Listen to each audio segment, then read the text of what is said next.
Good evening and welcome to the regular session of the Thousand Oaks City Council for Tuesday, March 18th, 2025. We begin with the Pledge of Allegiance. I ask that you please stand. Mayor Newman just wanted to indicate that there's nothing to report from closed session. Thank you. I had that after the pledge, but that's fine. No, you're not. You are in the right order, but thank you. Please rise if you're able. The flag is right here. Ready? I pledge allegiance to the flag of the United States of America and to the republic for which it stands, one nation, under God, indivisible, with liberty and justice for all.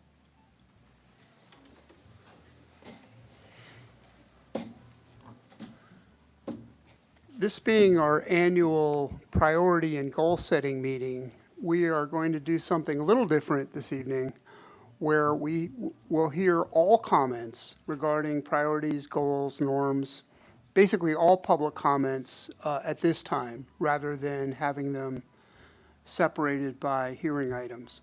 So at this point, I want to invite public comments, and Madam Clerk, if you can cue the comments. This is the time and place for public comments. Speakers are requested to state their name and community of residence for the record. 6 individuals have requested to speak, and pursuant to council standards, speakers are allowed 3 minutes. The yellow light displays when you have 1 minute remaining. And I will ask the clerk, please, to call the,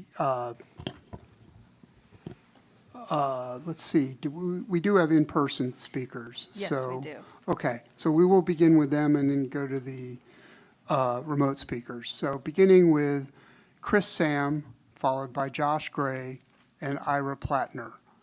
And we'll begin with Mr. Sam, and we ask that you state your name and city of residence. Good evening. Evening. Honorable Mayor, honorable civic leaders, thanks for the opportunity to speak tonight. My name is Chris Sam. I'm a resident of Thousand Oaks and have had the privilege of living in this beautiful community since 2006 and have raised 2 children here too. Until recently, I was a vice president for risk management for Kaiser Permanente in Oakland while living in Thousand Oaks and commuting to the Bay Area on a weekly basis. I've since retired for health reasons. As a risk professional, evaluating changing risk profiles seems to come naturally to me.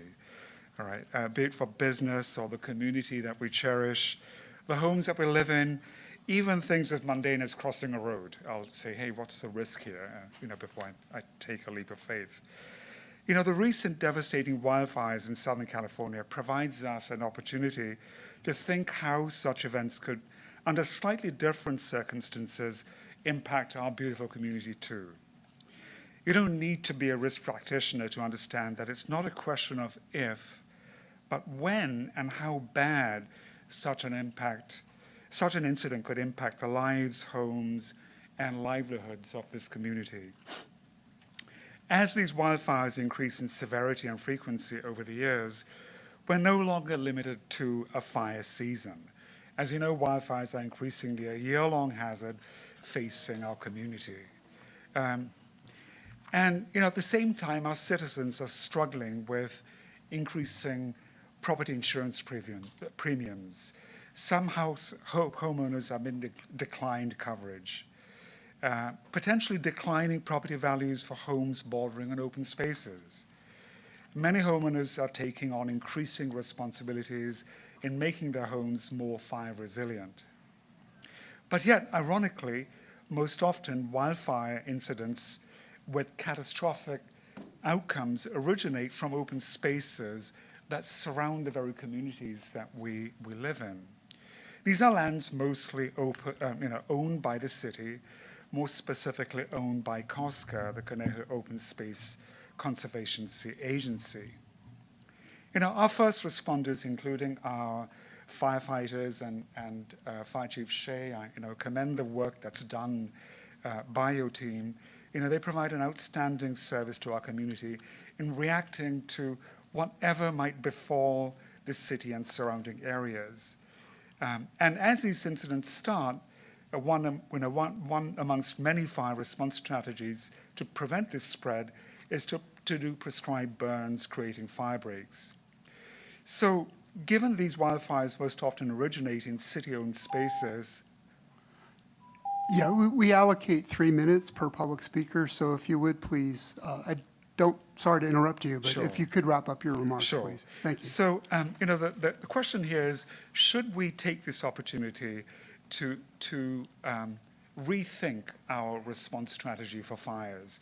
There's a lot we can learn from, recent fires in Los Angeles, the Eaton Fire, Altadena, Pasadena, the Palisades, and so on. So how can we more proactively protect our communities? Okay. Thank you, Yeah? Mr. Sam. Okay. We appreciate your comments. You're welcome. Moving on, we have Josh Gray, followed by Ira Plattner. Good evening. Good evening. Thank you, Mayor Newman and Council. My name is Josh Gray. I'm Director of Government Affairs and Tourism for the Chamber of Commerce. I just want to provide a quick few updates. I know there's a lot of important business tonight. I just want to start by thanking Hader, who joined the Chamber's Economic Town Hall last week, as well as all those who joined the Creole Kings ribbon cutting. Additionally, Leadership Conejo's 22nd cohort last visited Los Robles and the Takeda campus to see the impact healthcare and sciences has in our region. And this Friday, they'll be visiting the Ventura County Sheriffs, including Todd Road Jail. Some upcoming grand openings include IKEA on April 16th and Styx Cigar Lounge and Private Club on April 23rd. On March 35th, we're doing Principal for a Half Day in partnership with CVUSD to connect business and community leaders with our local schools. Registration is still open to the end of this week for anybody who's interested. And on May 16th, we'll be having our 2025 Recognition Gala at the Hyatt. Nominations are open for business, small business, man and woman, and nonprofit of the year until March 28th. Save the date of July 18th for the 40 Under 40 Awards, also at the Hyatt, with nominations being accepted now through April 4th. And then on tourism, in my last report, I mentioned how occupancy and RevPAR numbers fluctuated due to the January fires. We're starting to see numbers that are closer to historical averages for February, but with business and weekday travel making up for a lack of leisure travel on the weekends right now. For PR efforts, we're currently promoting the concepts of spring adventures in Conejo Valley, women-owned businesses in Conejo Valley, and a craft beer trail for spring. On the marketing side, we've seen a 13% increase in website traffic year over year. That's for February to February. Visit Conejo Valley's Instagram has officially reached 10,000 followers, and our prospecting campaign for paid social saw 470,000 impressions for the month of February. We're also having some upcoming fam trips with Counting Countries to highlight travel destinations on social media in Conejo Valley, as well as Lala Scoop by Melissa, which is a blog highlighting the best of LA area, and whose articles are often picked up by other outlets like Travel and Leisure, MSN, Taste and Travel Magazine, and others. The next TED meeting will take place on April 15th on Zoom with Visit California, some of their regional reps providing an overview of their efforts to balance the negative narratives on our region following the recent fires. And I want to thank Dusty for making the time today, as well as many other occasions, and contributing for the city to the TID. So thank you for your time. Thank you. And next up is Ira Plattner. Good evening. Good evening. Thank you, Mayor Newman and Thousand Oaks City Council for this opportunity to speak. I'm here on my behalf, but since the pandemic, I was locked down in Australia for 11 months, and when I returned to California, and I became a resident of Thousand Oaks, but I've been living in a vehicle in the homeless community for the last 5 years. And I wanted to address that issue. I've developed in the last year, because there was such little concern about solving this problem, and I noticed a lot of people are suffering from mental health disabilities and other problems. So I developed this presentation that I would like to present to someone that they can look at, and contact me if they think it holds water, or if there's anything that they would like to add, or, you know, any concerns they might have.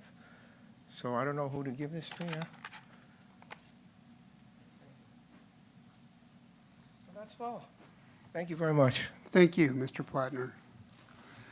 We turn now to our remote commenters.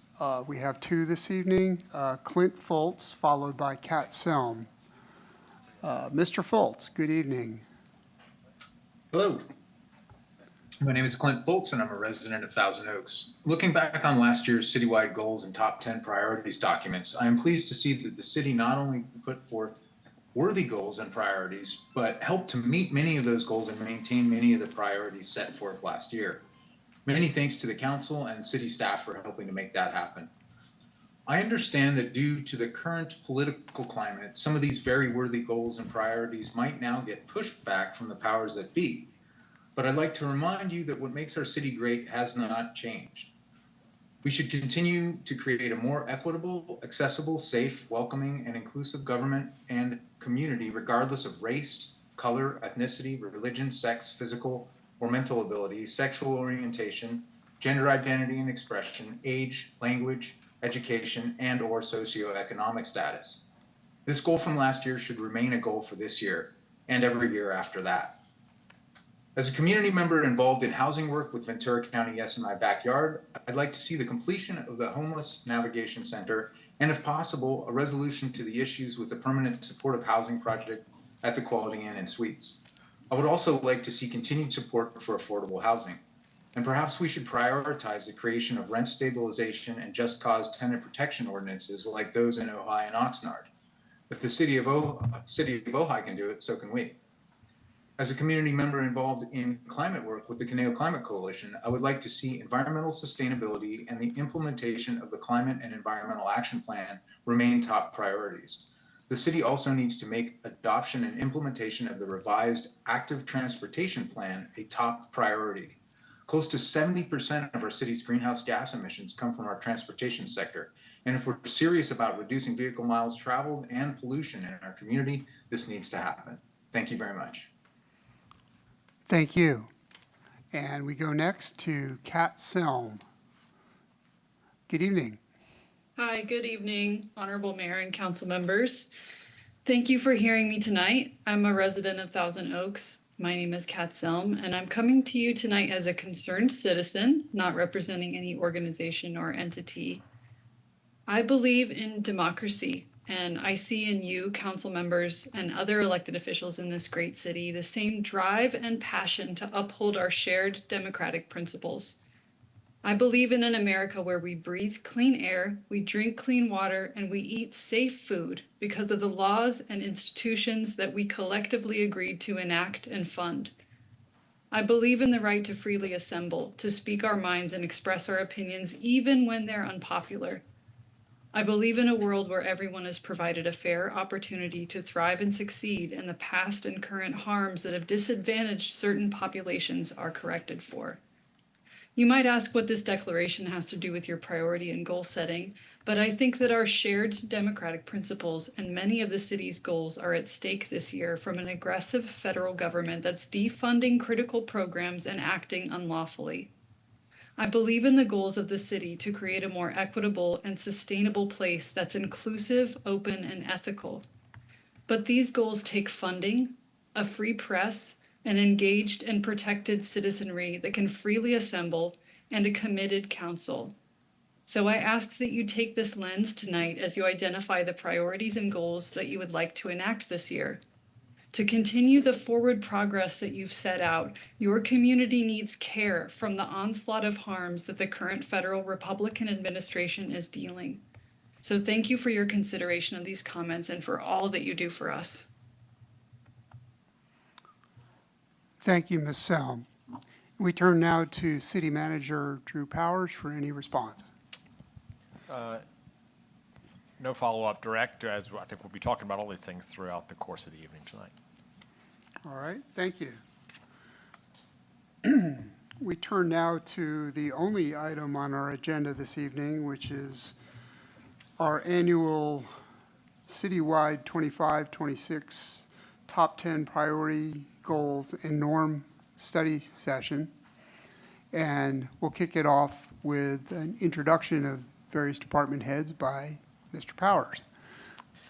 Thanks so much, Mayor Newman. Really, it's a pleasure to be here tonight in the Founders Room of the Kavli Theater. Appreciate them accommodating us tonight. The schedule actually aligned where we didn't have a performance in here. One of the few nights, as you'll hear from Mr. Surratt in a little while, that we have been that way in the last year. This is always a really great opportunity to be in a little bit more of an informal setting and have a conversation about where we're going to apply additional resource and focus in the year ahead. To begin tonight, as we always do, we're going to do a review of last year's 10 priorities. You're going to hear an update from various members of the team about the progress that was made in those areas. Then we'll move forward in setting the priorities for the year ahead. And you'll have an opportunity to affirm the goals and the norms should you have any additional changes needed to those areas. As it is a budget year, and those are incorporated into the budget document. It was a remarkably productive year, and we're excited to recap some of that progress and answer any questions that you may have. And to kick us off this evening, Assistant City Manager Ingrid Hardy is going to take our first item. All righty. Good evening, Mayor and members of the City Council. Addressing homelessness was again your #1 priority for 2024-25.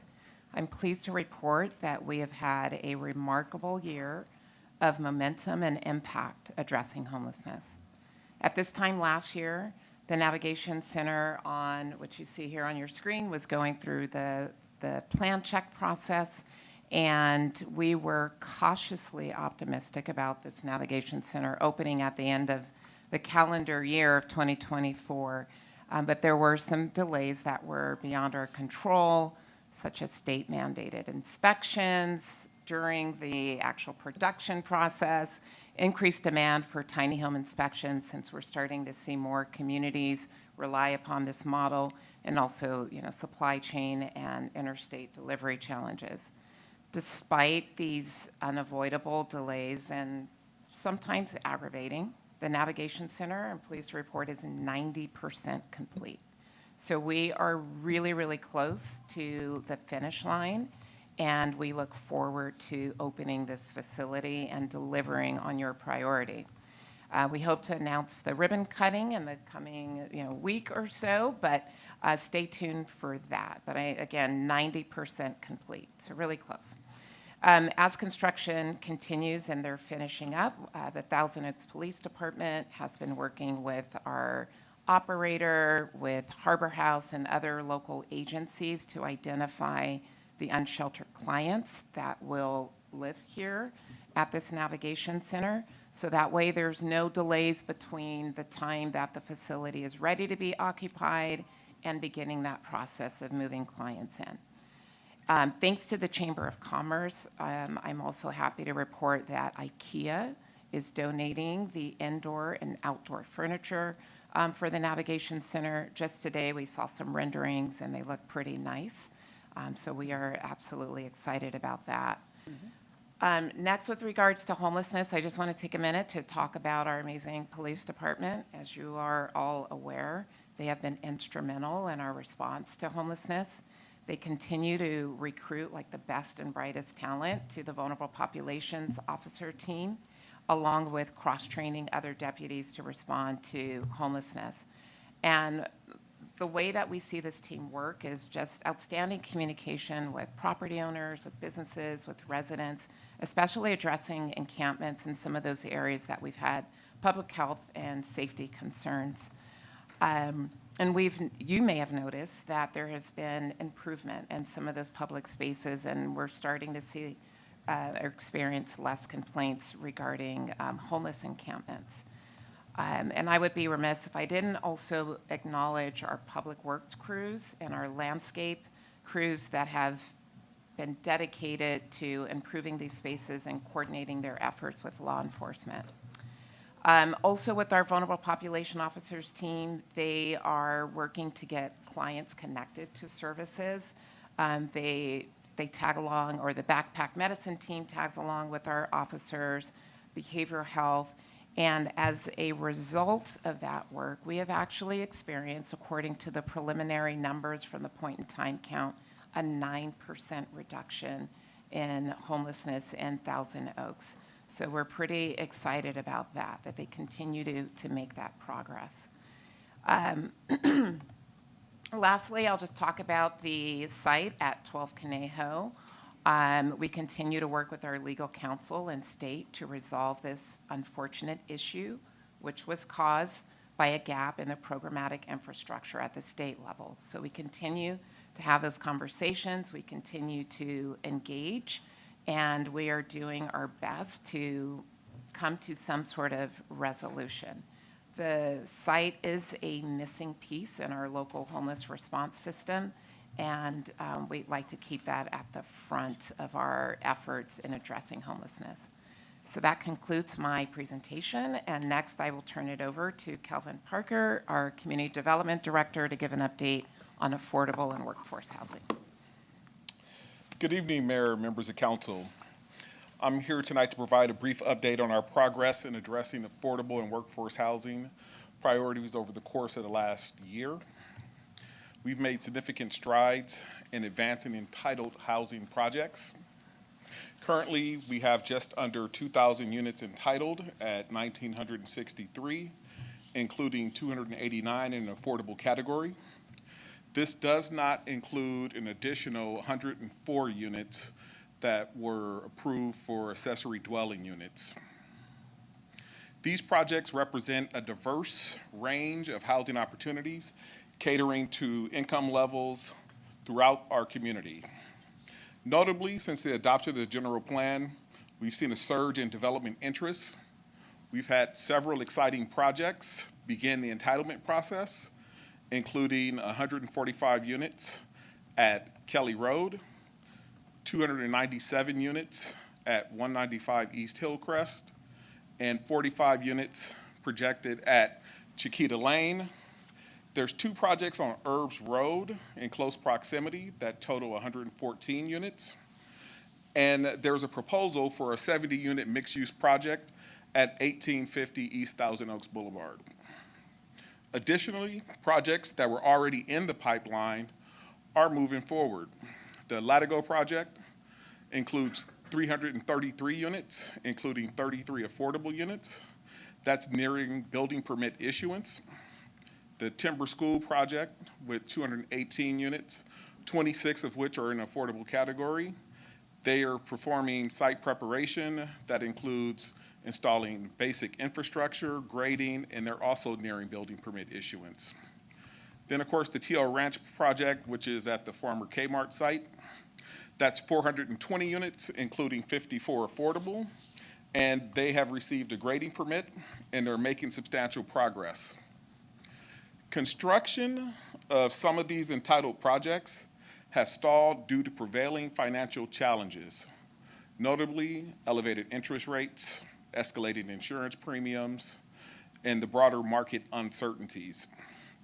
Key challenges include tighter lending conditions, high construction cost, and labor shortages that have introduced additional risk and uncertainties to developers. These factors have collectively contributed to the postponement of construction activities and are being experienced not just in Thousand Oaks, but across the state and felt broader even across the country. The delay in construction of these entitled projects exacerbates the housing affordability crisis, limiting options for low to moderate income families. Since adoption, we've seen major transactions at the Oaks Mall. The mall has been acquired by Stockdale Capital. We're very enthusiastic about partnering with Stockdale and are eager to collaborate on their vision for what the mall revitalization will look like. We also have had numerous conversations with potential suitors to purchase Jan's Marketplace as well. Looking ahead, We anticipate another busy year of these and other development projects as they continue to advance through the development process, and we remain committed to facilitating and creating a diverse and affordable housing options for Thousand Oaks. And with that, I'll turn it over to Chief Paris.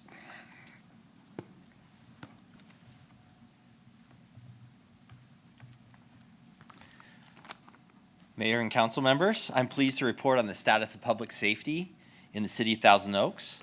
For the 2024 reporting year, the Sheriff's Office has transitioned to the FBI's new National Incident-Based Reporting System. Therefore, it's difficult to compare overall crime in 2024 to previous years. I can report on some specific categories. Reports of homicide, robbery, rape were all down in 2024 compared to 2023. And in really good news, we only had 59 reports of residential burglary in 2024, which is the lowest number we've had on record. And to give some perspective, that I think it was 2017, we had like 211 that year. So we've really done a good job of reducing those. Keeping Thousand Oaks one of the safest communities in the country doesn't happen by accident. It takes a community that is actively involved with us in combating crime. Our residents support us, and they assist us anytime we ask them for assistance. It's really a great place to work in law enforcement. We work to maintain that relationship through transparency in our many community engagement events, including our monthly Coffee with a Cop and our yearly station open house. The support of the City Council has been invaluable as we invest in technology that makes us more efficient. Automatic license plate readers, body-worn cameras, and the soon-to-arrive combined dash camera license plate readers coming to every patrol car have all contributed to our low crime rates and our high rate of cases solved by arrest. In a recent example, a North Ranch home was targeted by burglars. A neighbor provided a description of the vehicle, which was picked up by a nearby license plate reader. Even though the burglars had changed the license plate, we were able to supply our LASO partners with the description of the vehicle and its fake plate. They were able to stop the vehicle, and another burglary crew was taken down. We are currently researching a new program called Drone as First Responder. The DFR will make it possible for fire and police assets to arrive on scene significantly faster. Using this program, a drone will be able to arrive at almost all our priority 1 and 2 calls, our most serious calls, in 2 minutes or less, gathering valuable information for responding deputies and firefighters. Traffic safety has been a key focus of the Thousand Oaks Police Department due to the fact that we had an unusually large number of DUI-related traffic fatalities in 2022 and 2023. By adjusting deployment of our traffic unit, emphasizing DUI enforcement with our patrol forces, and educating our alcohol-serving establishments, we increased our DUI arrests by over 30% and reduced our traffic fatalities by 77%. We only had 2 last year. The year before that, we had 9, and we had 8 the year before that. So a significant reduction. We had many successes this year working with both local and federal partners. I've talked about that before, this task force model of working with other agencies. This included takedown of a transnational crime ring that was burglarizing homes all over the country, large seizures of illicit drugs, and the shutting down of several human trafficking rings. In 2024, we improved upon our homeless intervention strategies by supplementing our two full-time vulnerable population officers with cross-trained deputies in patrol. This allowed us to address issues 24 hours a day, 7 days a week. The process to rectify unhealthy, unsightly, and illegal encampments was sped up significantly. We saw an increase in the number of people accepting services and a reduction in the overall number of unhoused people in our city. We really are looking forward to the opening of the Thrive Grove Navigation Center that will give us another valuable resource to assist the unhoused in our community. Recent fires have brought fire safety to the forefront of everybody's mind.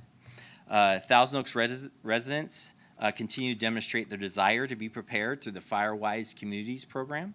Our first FireWise community was certified in 2023. In the 2 years following, we've added 10 more, so we have a total of 11 now.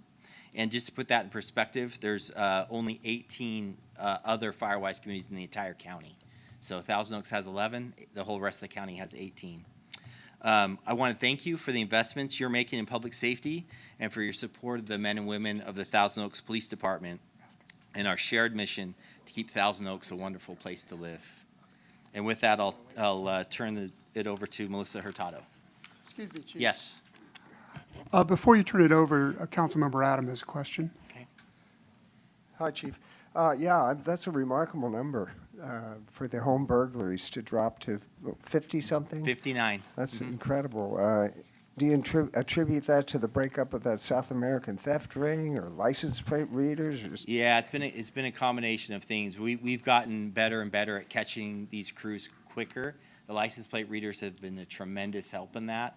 But the taking down of that transnational ring with the help of the FBI was really key to that. We knew in early last year already that ring knew that we were making lots of arrests and were trying to avoid Ventura County before the arrests were even made. Ah, I see. So And just the fact that they knew you were coming was a chilling effect. Yeah, enough of them were getting arrested here that they started to avoid the area before we even made the Good. major arrests. Good. Well, congratulations on that. It was definitely on the residents' minds, and we've really addressed the problem. I appreciate that, Chief. And to that end, just to build on what Chief Parrish just said, you might have noticed a lot of media coverage. In conjunction with the police department, we really pushed to have these press releases done on every single one of these and to have media coverage on all of them, because it makes a difference when folks are making determinations of where they're going to go commit crime. In addition to the ones that we took down here, our intelligence helped in numerous cases in other jurisdictions in Los Angeles and Orange County that didn't have the nimbleness to be able to focus on it. And so that's just an added benefit of the work that we applied to this.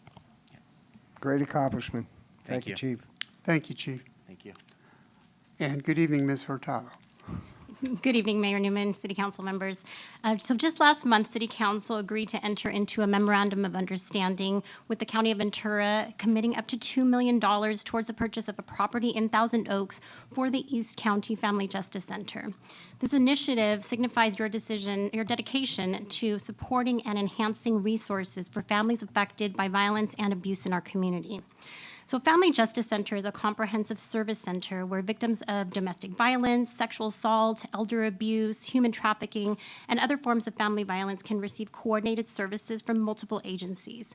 This integrated model brings together law enforcement, legal assistance, counseling, medical care, and other crucial support services under one roof, making it easier for victims to access the help that they need without navigating a complex system on their own. The establishment of the East County Family Justice Center in Thousand Oaks will bring numerous benefits to our community. It will provide a safe and supportive environment for individuals and families in crisis, reducing the trauma associated with seeking help from multiple agencies. Additionally, the center will facilitate better communication and cooperation amongst service providers, leading to more efficient and effective support for the victims. By centralizing these services, the Family Justice Center will enhance public safety and contribute to the overall well-being and resilience of our community. And with that, I will pass it over to Akbar Alakan, Deputy City Manager, to talk about the downtown plan. Thank you. Mayor Newman, members of the City Council, it has been a banner year in making downtown Thousand Oaks a reality. Staff, the ad hoc committee, chaired by Mayor Pro Tem Mikey Taylor and Councilmember Al Adam, along with the consultant team, have been very busy over the past 12 months. Council took two significant steps in advancing the plan. The first was in May of 2024.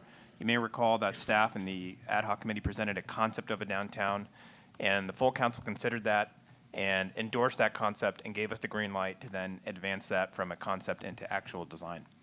The second big step was in December of 2024. After a competitive selection process, RM Smith Group was retained by the council to develop a design for the downtown and prepare the project for entitlement hearings. The outreach has also continued. In the months of January and February, staff and the consultant team held 5 community conversations on various topics related to the downtown.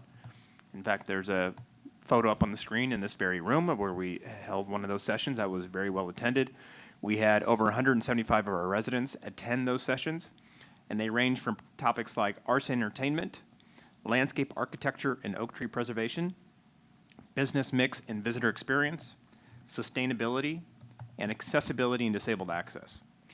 In addition to those 5 sessions, staff also held 2 wrap-up sessions to summarize the feedback we heard and report out on ideas that we are hoping to incorporate into the final design.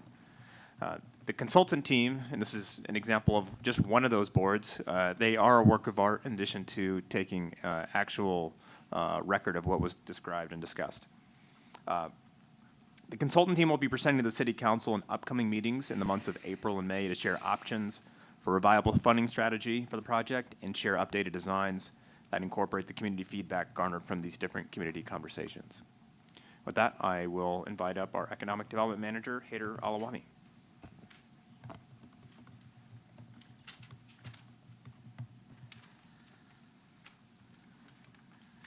Good evening, Mayor, members of the council. I'd like to just talk about a few highlight level economic development activity that took place during last year.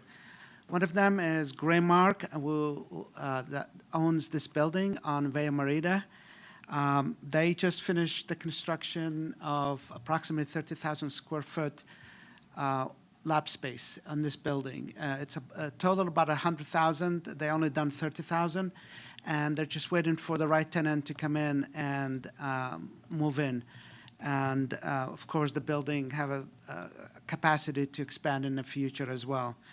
The other big thing is Fujifilm Bio and Conejo Spectrum completed a phase expanding its manufacturing capacity, which is interesting because they are working with other biotech company to manufacture their product here in Thousand Oaks for a variety of diseases. So that's a really exciting visit that we took of Fujifilm, and of course they have more additional capacity to grow as well.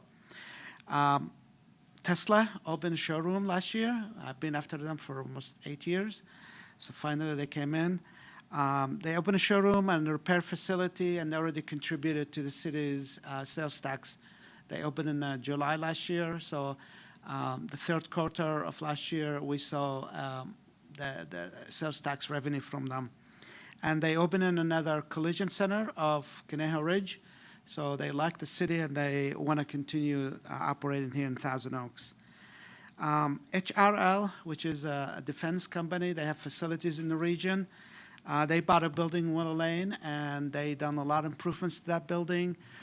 They relocated some employees, and they're going to be doing R&D as well in that building, and they have a lot more capacity to grow in the future as well. Latigo Bio, which is one of the startup companies of Westlake Bio Partners, who's working on a non-opioid pain medication, just announced yesterday that they raised $150 million. That came out yesterday, and that will go a long way in the work they're doing here in Thousand Oaks. And that's one of the success that we've seen with the combination of Alexandria Real Estate Group providing the infrastructure, and Westlake Village Bio providing the capital. So we still have a lot of space to go. There's a lot of lab space, and we're looking to fill that in the future. With that, I'll introduce Kelly Clark, Sustainability Division Manager. Thank you. Good evening, Mayor and Council members. First, I want to start by saying what a privilege it is to be entrusted with implementing the city's Climate and Environmental Action Plan. Dr. Helen Cox and this City Council's vision for how we can become an even more sustainable and resilient city over the next 10 years is exceptional, and I'm thrilled to be part of its implementation. Last May, with the Council's approval of the city's first ever CAP, the city began its next phase of sustainable operations. Since then, we've continued to implement renewable energy and EV projects, continued our leadership in minimizing waste and supporting food recovery, and begun planning the programs that will bring the goals of the CAP to fruition. Beginning with energy, we are nearing the completion of the project to install solar at 6 facilities. Together, these installations will offset 100% of the power needs of those facilities. We are concurrently undertaking work to develop battery backups and microgrids building off these solar projects. We're preparing an RFP to add battery energy storage systems and create a microgrid at the MSC. We've received an earmark for installation of a battery energy storage system at the Grant Brimhall Library, and we've proposed additional battery energy storage systems at the Teen Center, the Goebel Adult Center, and the Newbury Park Library as part of the city's request for earmarks this year. In the last year, we've installed 14 new public EV charging ports at the Brimhall and Newbury Park libraries. We are also in the process of obtaining permits to increase the number of EV chargers here at the Civic Arts Plaza. And additionally, we're preparing an RFP to go out this spring that will include plans to significantly increase the number of level 2 and fast chargers at the MSC. Along with increasing energy resiliency and access in the city, we've also begun implementing other aspects of the CAP. We are in the process of developing a food recovery solution to support organizations working to minimize food waste. Utilizing grant funding from the state, we are looking to provide food recovery organizations with opportunities to store perishable goods in refrigerated trailers powered by renewable energy. We have also undertaken a small-scale pilot of the Energy Ambassador program. And using the lessons we've learned, we are creating our strategy for a larger-scale program to provide Thousand Oaks residents with access to the information they need to undertake energy efficiency and resiliency improvements in their own homes. We are looking forward in the coming year to continuing our implementation of the CAP goals in ways that will best serve our community and the city. And with that, I'm happy to hand it over to Mr. Cliff Finley, Director of Public Works. Thank you.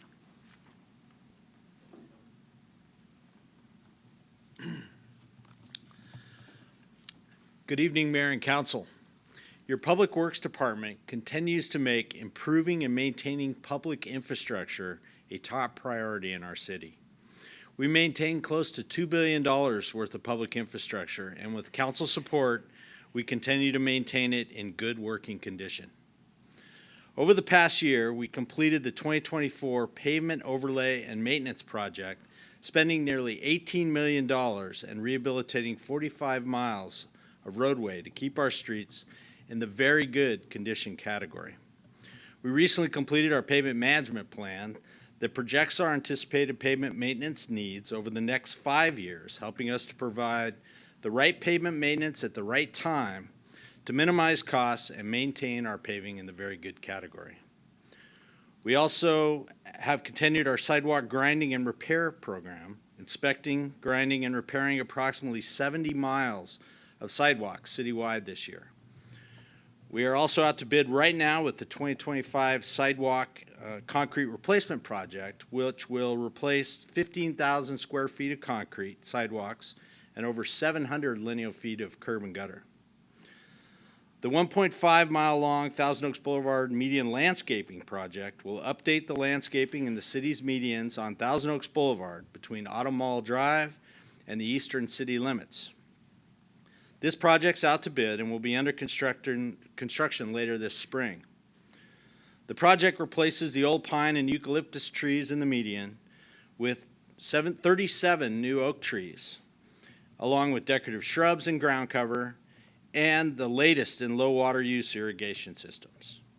We'll be following that project with similar rehabilitation of our medians on Westlake Boulevard next year. We also installed 13 new enhanced pedestrian crosswalks over the past year.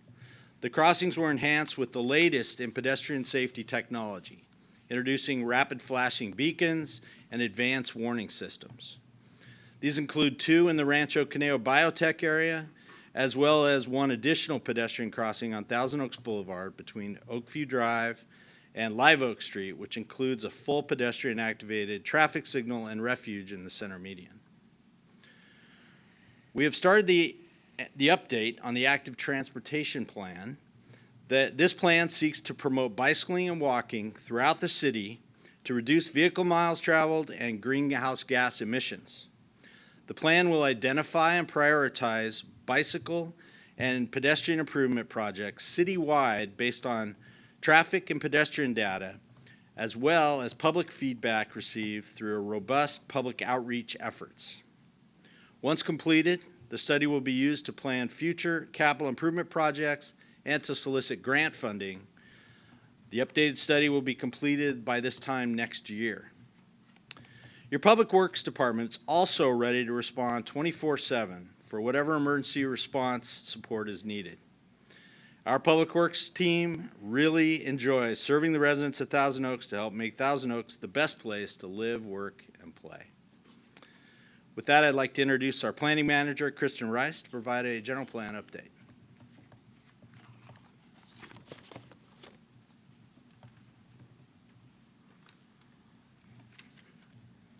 Good evening, Mayor and Council members. I'm pleased to provide an update on the progress made in implementing the city's 2045 general plan. Significant strides and key achievements have been made in the first full year post-adoption for all the elements in the plan, and I'm just going to go over some notable highlights. For the land use element in March 2024, the council adopted a new mixed-use zone and rezoned parcels to align with their new mixed-use land use designation. This has created interest from owners and developers, as Mr. Parker mentioned earlier, for the development of key sites within the city, and presents an opportunity to bring a variety of much-needed housing and supportive commercial uses. In May 2024, the city's housing element was certified by HCD, which is vital for promoting affordable housing and ensuring local control over land use decisions.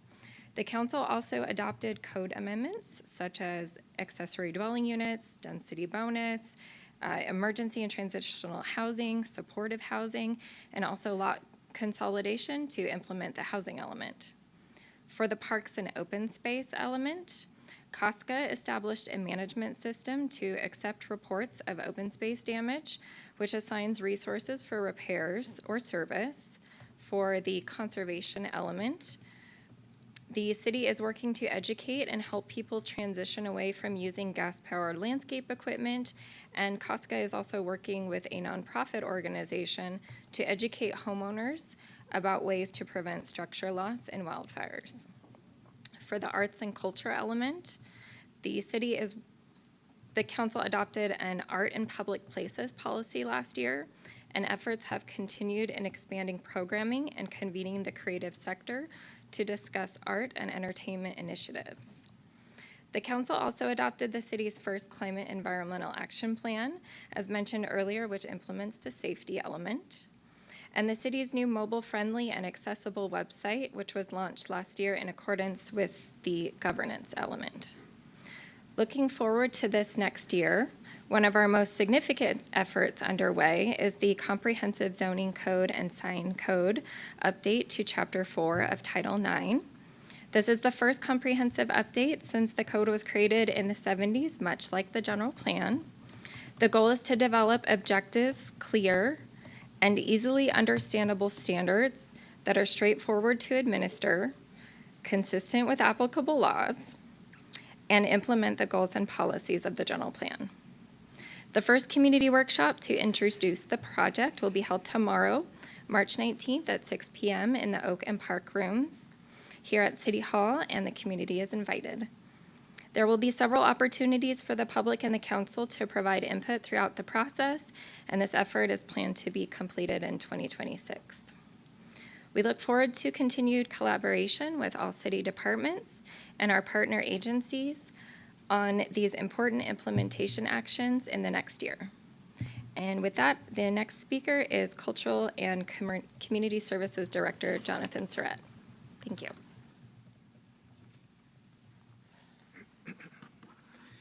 Good evening, Mayor and Council members. It's my pleasure tonight to provide you with an update on the Council priority relating to cultural arts and libraries. The Cultural and Community Services Department was officially merged in July, and we have been off to a very busy start. As you're aware, our department includes library services, theaters, and community services. In 2024, the libraries had more than 400,000 visits and nearly 1 million materials circulated, either physically or electronically. But library services is so much more than just checking out books and materials. The library's summer reading program was comprised of 165 total programs, had nearly 27,000 participants, and afforded us the opportunity to include 101 teen volunteers from our community. The Henna Artist, last year's One City, One Book title, was circulated over 1,100 times across all formats. This year's selection, The Symphony of Secrets, is currently underway, and we are in the kickoff phase with a number of events scheduled, including a performance of the Little Fat Band this Saturday at the Grant Brimhall Library at 7 p.m. Our pop cultural celebration of all things nerdy, LibCon, took place in August and attracted 5,391 attendees over a 2-day period. This 2-day event featured author discussions with Q&A, Artist Alley supporting creators and makers, and included scavenger hunts and other activities designed to help the community discover their library. This year, the Library Foundation officially wound down. They committed their funding resources to support the expansion of our local history collection and develop a digital presence. Those funds are currently deposited with the Friends of the Library while staff evaluate proposals for the digital displays. And our 3 main literacy programs, Homework Help, Reading Buddies, and Writing Buddies, met for 235 total sessions with more than 2,200 reservations and a waiting list of 566. For bilingual programming, Spanish at Your Library met 18 times, was attended by 154 students, and through our partnership with CVUSD, we began providing digital literacy classes in the evening to Spanish-speaking parents. As our departments merged, we sought to create a more deliberate collaboration between the arts and our libraries. This was demonstrated through several concerts highlighting partnership between the libraries, TO Arts, the Friends of the Library, and the theaters. In September, we featured a free concert event at the Brimhall Library featuring Argentinian accordionist Alejandro Brites and his band. The concert truck performed at the Newbury Park Library in October, and in January, we hosted the award-winning Canadian duo Twin Flames, which performed in English, French, and their indigenous language, Inuit. For the theaters, 2023-24 completed with several laudable statistics. Our attendance was nearly 150,000 people, up 4% from the previous fiscal year. The theaters were in use 314 days out of the year, which represents an increase of 6%, and we hosted 281 performances for a 19% increase. The arts are often viewed as a lagging indicator. And as we've continued to recover from the pandemic, our metrics have improved through usage, sales, and attendance. However, we are now starting to see signs of plateauing and even slowing. We're beginning to see price resistance within the market, and purchasing habits are shifting, with more people waiting until closer to an event date to buy their tickets. This data informs our decision-making on performances presented by TO Arts and how we provide appropriate service levels for events. As mentioned by Ms. Rice, staff brought forward an art and public places policy for your consideration in November. Council adoption of that policy was a direct goal outlined in the arts and culture element of the updated general plan. An RFP process for a new ticketing services agreement is currently underway. Staff are in the review process of the proposals, and we expect to come to council next month for contract approval. Our partnership with TO Arts is healthy and continues to thrive. They remain the largest presenter of performances in our venues, with 71 performances presented just this year. Additionally, in October, TO Arts presented Curtain Up, a fundraising event celebrating the 30th anniversary of the Civic Arts Plaza and our beautiful theater venues. Our Community Services Division is still in development as we seek to facilitate partnership, collaboration, and engagement with the community. We provided ongoing support to youth and senior services through the Council on Aging and the Youth Commission. On April 9th, the Commission will be hosting the Youth Leadership Summit. Through the Community Funding Review Committee, or the CFRC, we have administered the city's annual grant programs for social services, community events, sports facilities, and community enhancement. Through these programs, we have provided nearly $445,000 in support to our community. We are engaging with Hope the Mission, Many Mansions, and the county as the Navigation Center is nearing opening, and we've engaged in outreach for the Downtown Project to promote community participation and to enhance visibility and vibrancy for arts, culture, and entertainment. In October, we celebrated the city's 60th anniversary with the Concert Truck, which provided an opportunity to engage with the community through performances and partnership with other organizations, including Adelante Comunidad, the Global Adult Center, and the Westminster Free Clinic. Looking out into the year ahead, we will be building on some of the findings of the 2023 Library Space Planning Report, aligning our staffing and resources to best meet the needs of our evolving operations and to provide flexibility to expand our reach more deeply into our community. We'll continue to work with many mansions and hope the mission to ensure smooth operation of the Navigation Center and to analyze the need for potential expansion.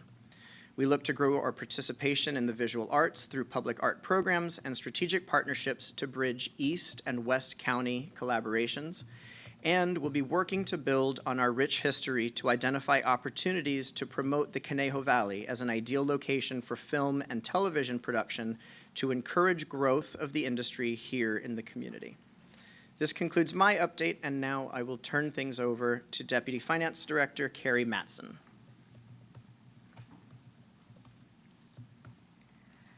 Good evening, Mayor and Council members. I am pleased to share some highlights of the significant strides we've made in modernizing our technology environment. A key milestone this year was the City Council's adoption of the IT Strategic Plan in January. This plan provides a roadmap for technology investments and business support over the next 5 years, ensuring that our systems are modernized, secure, and aligned with the city's operational needs and strategic priorities. With a focus on innovation, data accessibility, and user experience, the IT Strategic Plan positions us to leverage technology in ways that enhance the effectiveness of our operations across all departments. Additionally, preparations are underway for transitioning IT operations into a new standalone IT department, making a strategic shift to a full-service IT model. As part of the IT Strategic Plan, the Mobile Workforce Initiative is already underway and making a notable impact. This effort is transitioning key staff members from desktops to laptops. Today, that number when we began this initiative, only 22% of employee devices were laptops. Today, that number has nearly doubled to 42%. And by the end of next fiscal year, when this initiative is complete, 70% of the city's workforce will be equipped with laptops. This transition enables employees to work seamlessly from various locations, supporting business continuity, enhancing responsiveness, and ensuring staff have the right tools to be effective in an evolving environment. Another significant technology initiative our staff has been working on is the reconfiguration of the Tyler Intergov permitting and licensing system, along with its accompanying business processes. This project plays a vital role in optimizing internal operations and improving the user experience, all while incorporating a one city, one approach vision into the redesign. The project team is working collaboratively across departments to establish consistent practices and workflows, ensuring a more streamlined system. For example, a comprehensive review of the application process identified outdated legacy steps that were no longer providing effective value. Removing these steps has improved the workflow's performance and reduced processing times. Additionally, cross-departmental training has increased awareness of how system actions impact other teams, fostering greater collaboration as they work toward a more seamless customer experience. Over the past year, staff has also focused on modernizing and optimizing the city's GIS platform. Our previous GIS environment had reached a point where performance issues, system sluggishness, and integration challenges were not effectively supporting operations. To address these issues, the city undertook a comprehensive GIS upgrade, modernizing our platform to ensure a more stable, high-performing system. As part of this effort, staff identified outdated and redundant data and applied best practices to improve structure and accessibility. With this enhanced GIS data foundation in place, we are now shifting our focus to improving the user experience, ensuring GIS tools are more intuitive, responsive, and better integrated into city operations. Looking ahead, the city's technology initiatives will continue to transform how we operate, fostering greater innovation, service excellence, and a more connected, agile workforce. I will now turn it over to Alex South to continue the update on our technology investments.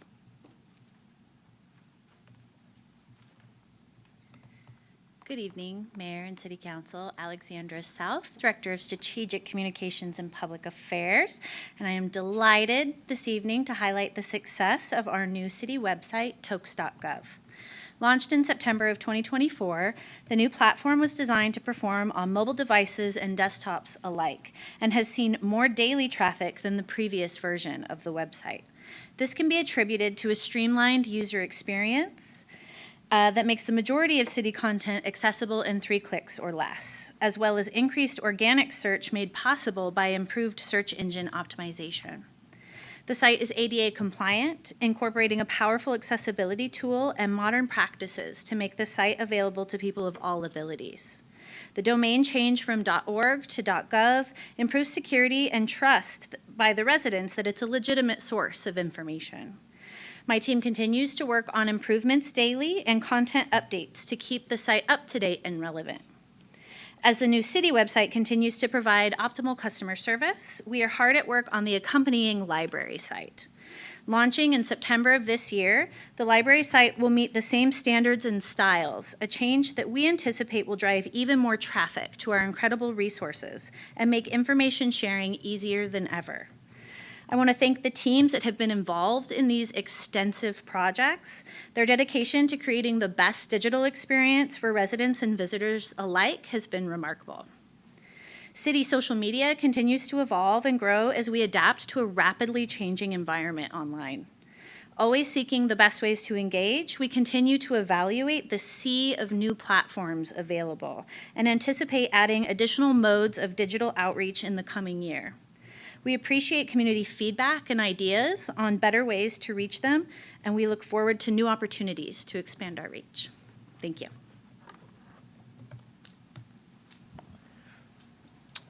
Well, Mr. Mayor, that concludes the updates from last year's top 10 priorities. As you can see, an extensive amount was accomplished throughout the course of the year.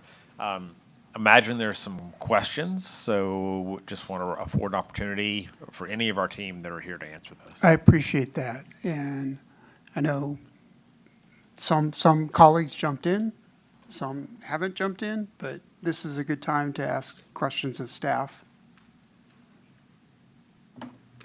Councilmember Engler. You're looking right at me. Well, that was 53 minutes of updates, so thank you for that. I now have a cramped hand from trying to write down notes, so it's a compliment, I think, to staff, especially of all the work that is being done and continues to be done throughout the year. So first off, thank you all. Thank you for all of our employees who are doing such great work. I think in terms of public safety, I'm very happy to hear the news, as Councilmember Adam was, about the successes of the police department, our sheriff, and encountering a lot of different things going on in our town and mitigating quite a few of them. I think I saw Chief Shea from the fire department. I know that all of us had our attention drawn to what happened over in LA County, and would like to see if Chief Shea could tell us a little bit about some of the preparations that they have done to help us avoid that type of thing going on in our territory, and both in terms of response capability, but also in terms of prevention. Yeah, excuse me. Good evening, Councilmember Engler, Council. Jeff Shea, Division Chief of the Ventura County Fire Department, and serve as your fire chief for the city of Thousand Oaks. And collaboration continues with city staff and the Ventura County Fire Department. After action reviews are being conducted on the litany of fires that we experienced over this last fire season, so we can continue to improve the services that we provide, the prevention efforts that we share with the community and our residents, and so that will the industry will continue to grow and develop. The Ventura County Fire Department will continue to, as conditions dictate, specifically atmospheric conditions, red flag conditions, we will augment our staffing, which typically for us includes additional fire engines on duty, engine companies on duty, all of our hand crews being held over for the duration of the plan. our aviation asset staff for the duration of the plan, and our heavy equipment staff for the duration of the plan. So we continue to evaluate that. Obviously, with red flag conditions, the conditions that our neighbors to the south experienced were tragic. But we, as the fire service in totality, are going to continue to grow and develop and learn and make the communities we serve as safe as they possibly can be. And maybe if I might add a couple pieces to that, and Jeff may want to jump in further. As he mentioned, after action reports are common after these fires. We did a substantial one after the Wolseley fire. And there are lessons learned across the spectrum at the end of these fires. There's going to be some big ones coming out of these fires in Los Angeles, but it's important to also draw some of the juxtaposition for the differing set of circumstances. Both of those fires, as tragic as they were very different sets of circumstances attached to them, and the resource drain for the first really impacted the response to the second. We had a fire that broke out here, right on our border, right during that same period of time. And I like to use that as an example of how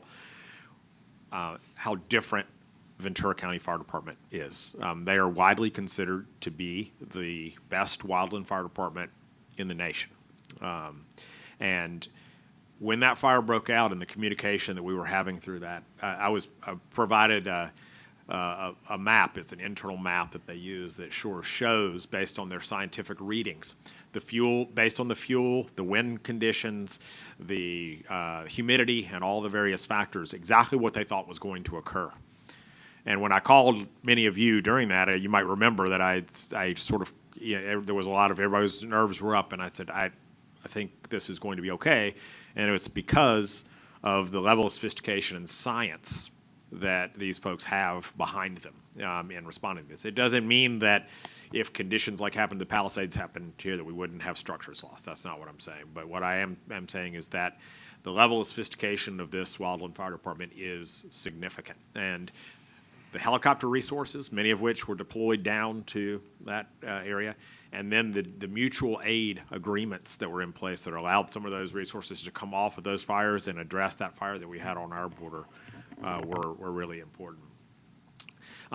Before I let Jeff speak, one of the number one things, because we know this is a topic we hear a lot about lately, we pulled this up here, and if anyone here in the audience or anyone here is not signed up for the Ventura County Alert System, VC Alert, you need to be. It is step one in your personal community-based emergency preparedness. That QR code will take you right there to register. If you're not there, you should be immediately. That's how you receive that information in real time to your cell phones. So want to make sure that's out there. There's going to be a lot of outreach around this particular topic over the course of the next year, but we figured it was a good place to start tonight. Anything to add to what I said? No, that's all accurate, and I couldn't say it better as far as an initial first step. I could recommend it more to, if you haven't, I encourage you to enroll in VC Alert and monitor VC Emergency, because that is where all the information as it's occurring in its most accurate and its most time sensitive is going to be applied through both all the public safety agencies, fire, law, all go through OES, and OES publishes this information. So again, yeah, a little plug for this. If you haven't, definitely encourage enrolling in VC Alert and subscribing to vcemergency.com. And again, thank you for having me. Thank you for allowing me to serve as your fire chief for the city of Thousand Oaks. Yeah, Before you go, yeah. No, I would just like to add that many of you know I was in the fire service, and what the city manager mentions is that Ventura County, in terms of response, is about as good as it gets. And we are lucky to have them serving us. So thank you for doing what you were doing to help us. Thank you. We certainly appreciate the support, and I'm flattered by your kind words. And Chief Shea, I think Councilmember Adam has an additional question. Yes, sir. Hi, Chief Shea. No, I just wanted to add, the fire department just opened up a new base right near California Lutheran University, which just gives us all the more coverage. And you moved your headquarters to East Ventura County on Rancho Conejo, what street is it on? Spectrum? Conejo Spectrum. Yeah, Yeah. Spectrum, incredible facility, so we get some great fire coverage, and you guys really are state-of-the-art. A gentleman spoke earlier in public comments about what we as a city are doing. So I would like to just call Cliff up for just a moment, because we have a great fire department, but we as a city are responding in certain ways as well. And we went over this a couple of sessions ago. I thought maybe you could share with the audience. Thank you, Chief, for coming. You know, we talked about our pump stations, we talked about our reservoirs, our water capacity. So share with us a couple of, Yeah. you know the story. So one of the things that we learned from the Woolsey fire and frankly fires that we've had here in Ventura County is that when the power goes out, you're in a situation where you can't pump water, you can't refill those reservoirs. So we are actively, and the council is supporting the installation of emergency generators at all of our pump stations, which will allow us to continue to fill reservoirs and move water around the city to wherever it's needed when we don't have power. So that is a proactive approach, something we learned, and the council has supported. We just voted on that, yeah. And plus, we topped off all our reservoirs, didn't we? We watch very closely VC emergency, the red flag warnings, and as those start to develop, we make sure our reservoirs are filled up to the maximum level they can be, so that we're ready in preparation. You know, we hope that they're not needed, but it's just being aware and trying to be ready. And we monitor our reservoirs very closely. If I recall, a couple of years ago, we found one that was leaking. Yeah, And we we did. had to fix it. And we fixed it And we as fixed it. rapidly as we could. It was a huge challenge. Well, it leaked because it was just age, you know. And the good thing is we detected it, we fixed it, and it's up and running, and everything's fine. It was up and running in about 6 months. Yes, had we it did down. it very But quickly. again, it And was- we also, when it comes to moving traffic, we've done some things with our traffic signals. haven't Again, we work very closely with the fire department and our police department in support. Again, Public Works is an emergency support. We're not the lead. We take direction from them. But we have the ability to adjust our traffic signals to make it so that it's easier for traffic to flow in one direction or another as needed, as directed by the Right. Sheriff's Department. So in the case of an evacuation or something like that, and we have backup generators on the traffic signals as well, don't we? We do on our arterials. We actually have battery backup that will last up to 8 hours at any given intersection, and then we can deploy emergency generators at those intersections to keep those major arterials working, mainly for evacuation potential. Yes. So it's really a partnership. We have a great fire department, but we as a city also have a responsibility when it comes to water flow, traffic. So it's all in one conglomerate to keep us as safe as possible when it comes to fires. It's a great team. Yeah, good. Thank you, Cliff. Appreciate you coming up. I just wanted to mention that to you, sir, because you had brought up, you know, have we rethought what we're doing as a city, and we have. Okay, that'd be great. Thank you very much. Thank you, council member. Are there other questions of staff? I want to follow up on, appreciate Mr. Powers' plug for VC Alert and want to second his recommendation that everyone sign up for that. And as well to mention another website that is really the go-to site in this county for any sort of emergency situation, and that is vcemergency.com. Right there on the homepage of vcemergency.com is a link where you can sign up for VC Alert.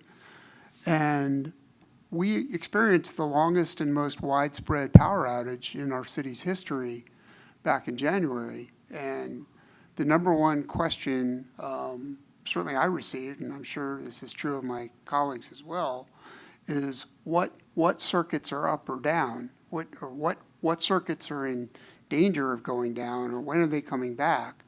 And that site, among other things, has a real-time map of circuit status. So it will tell you about fire conditions, electricity conditions, weather alerts, and this VC alert system. So vcemergency.com is a great site to go to. I do have one other question, but before I get to that, I want to second the comments of my colleagues of appreciation for how broad and how deep a staff we have. I'm consistently impressed by that. To me, the fact that it took 53 minutes to get through all this is not a drawback. It's an advantage. It's a testament to how broad and how competent our staff is, and I'm grateful for that. The specific question I had was on the climate and emergency, climate, environment, and action plan that this council adopted unanimously last spring. There was reference made to one of the first deliverables of that plan, which is the phasing out over time of gas-powered landscaping, small landscaping devices. And Kelly, I don't know if this is a question for you or for Cliff. I'm just wondering about the current status of that, given that it is one of the first deliverables in that plan. Leaf blowers, there are other types of small landscaping, edgers, possibly lawnmowers. And as Cliff begins to kind of pull his response together on that, one of the pieces to that I wanted to remind you of from the discussion is the discussion on the dais that evening we were adopting the CIAP was one of being judicious about the rollout. And so we have spent a considerable amount of time, and many of you that follow us on social media will probably have seen that we have been advertising the rebate programs substantially, and advocating for additional funding into those rebate programs and really pushing that frontline aspect as the council asked us to do with that. So with that component, we've gotten a lot of back and forth on that. I think we're eager to see more adoption of it, because the more we've heard through that outreach is that there is an equity component to this policy action. There are two different sides to this, and so we're trying to proceed in a measured fashion, recognizing what the goal of the project is. So, Cliff, go ahead. Drew said it perfectly. That's exactly how we've been moving forward. But we have the Ventura County Air Pollution Control District has a grant program out there. We were very successful in getting the word out. We found that many of our larger landscapers have been taking advantage of that. We actually sent out a mailer to every landscape company that has a business license with the city. They have more money to share, the district. So we are continuing that education process.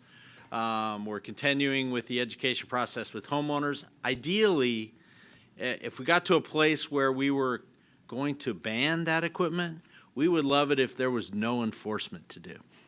So really what we're focusing on is education, helping people get connected with where they can get the money, and also solving their problems. You know, that equipment is out there. Somebody who mows lawns for 8 hours a day, or blows people's yards for 8 hours a day. You know, last thing we want is them getting rid of their blower and having a generator in the back of the truck to charge their batteries.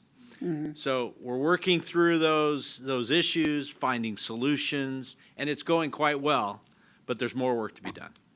Yeah, I appreciate the need for balance on that. And while the CIAP, the primary focus is, or a heavy focus is on reducing greenhouse gas emissions, and that certainly is something we can do with this. It's not a major contributor. Transportation is the big one, but there are other reasons to push ahead with this. A two-stroke engine is really bad for the user. Yeah. Those things put out some pretty nasty stuff. Right. And as well, nobody likes noise pollution. Yeah, exactly. Right. It's really, like I said, our emphasis right now is on education and helping people find the resources they need to make the right decision. I might add to that I felt it was very important that, you know, we're pretty high power users of equipment, as you might imagine. And we felt it was important for us as an organization to take the leading edge on this. And so our team, somewhat to some of their consternation, has migrated to that. So maybe you can speak briefly on that front. Yeah, I will give a shameless plug to Public Works Week that's just coming up. We actually, it's coming up later in May, we actually have an entire wall dedicated to chargers and electric landscape equipment. So that'll all be on display at Public Works Week at the MSC Yard. So. Looking forward to seeing that and the rest of all we celebrate during Public Works Week. Thank you. Are there other questions of staff? Okay, so we move now to council discussion of our priorities, goals, and norms. We'll start with the priorities. Mr. Powers, I know we do this every year, but it would be helpful to begin with a brief overview of the difference between what's a priority, what's a goal, what's a norm. So, first and foremost, we're focused on priorities. Those are, they're more specific, they're more initiative-based, they're more focused on year-to-year progress. Many of these priorities, they will transition and evolve on year to year. The downtown has been a priority for a number of years, but under that, there's been substantial actions that fall within there. This exercise is really one of alignment more than anything else. It's about alignment with the council's desires for where you'd like to see additional focus and effort applied over the course of a fiscal year. And it gives the executive team an opportunity to creatively strategize about how to deliver results under each of these priority areas. That's why when you hear the updates, there's often things that push past the individualized items that we talked about during last year's priority session, because we're trying to advance and shoot past the goal line in many areas in that. Last year, when you put cultural affairs and libraries as a priority, we didn't even envision that we'd be in a place where we're able to merge those departments and then find the efficiencies and the additional programmatic benefits of doing that type of action. So that's just one example. Every 2 years, you have an opportunity to reaffirm your goals. Those are your broad 50,000-foot look at goals. They traditionally have not changed much year to year, some little tweaks every number of years. And then you have your city council norms. The same goes there. Those are kind of the rules of governance for all of you as a body. And we like to do those along with the budget cycle. This is a budget year. We do 2-year budgets. And so we incorporate those items into the budget process. And so that's why we do it along that alignment of the budget year. So if I might mention, with the priority exercise, the city council has, and it's in the supplemental green packet that was released today at 2 o'clock, the city council provides feedback on varying priority areas, and then we work to try to align those up with different functional areas that you'll see reflected. And then I send it out to each of you once it's publicly available, and you kind of give a quick ranking. It's important to remember this is a 1 to 10 exercise. You're identifying the top 10. They don't really matter what order those 10 fall in. They're 10 priority areas, but we do that alignment exercise so that we can help you to at least narrow your conversation and focus for the evening. We found that works a little better for the flow. Appreciate that. So 2 things on that. One, I just want to reiterate what you just said, that there's no ranking of these. Number 1 doesn't weigh more, as it were, than number 9 or number 10. They all get staff attention, but there are 10, and we are working from 12 here. So part of this exercise is to get to the number 10. And I think it's illustrative. The ranking, what it does do, it is illustrative of where the 5 of you have the greatest degree of alignment on something being there. So, yeah, homelessness was the number 1 item.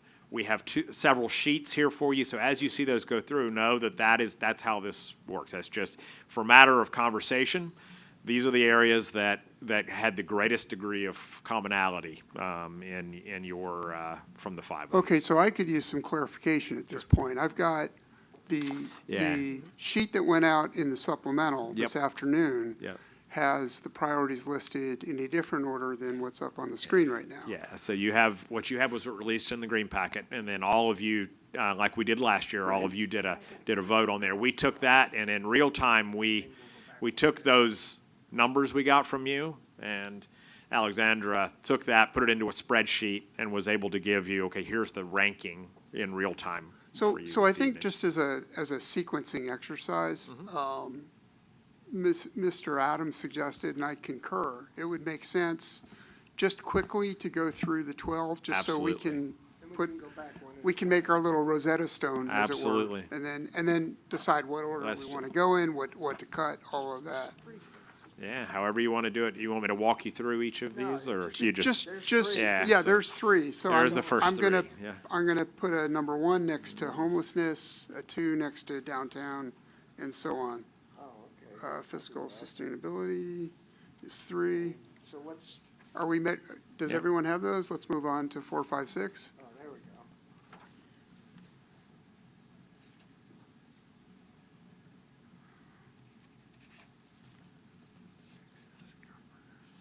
Okay, got it. Right, Everybody 7, good? 8, 9? Public safety is a big one. I think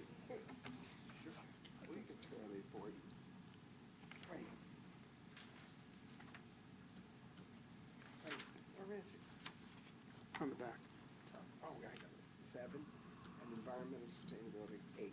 Got it, okay. All right, everyone good? Okay, and then we got, Works, 9, technology, 10. All right, that's a good. And then we do have the 11, 12 on there as well. and there are 2 additional ones here, Yes. Got it. one of which I'm going to argue for. Which one? Guess. Oh, it just gives us a starting point. Right. Yeah. All right, so I appreciate that. All right.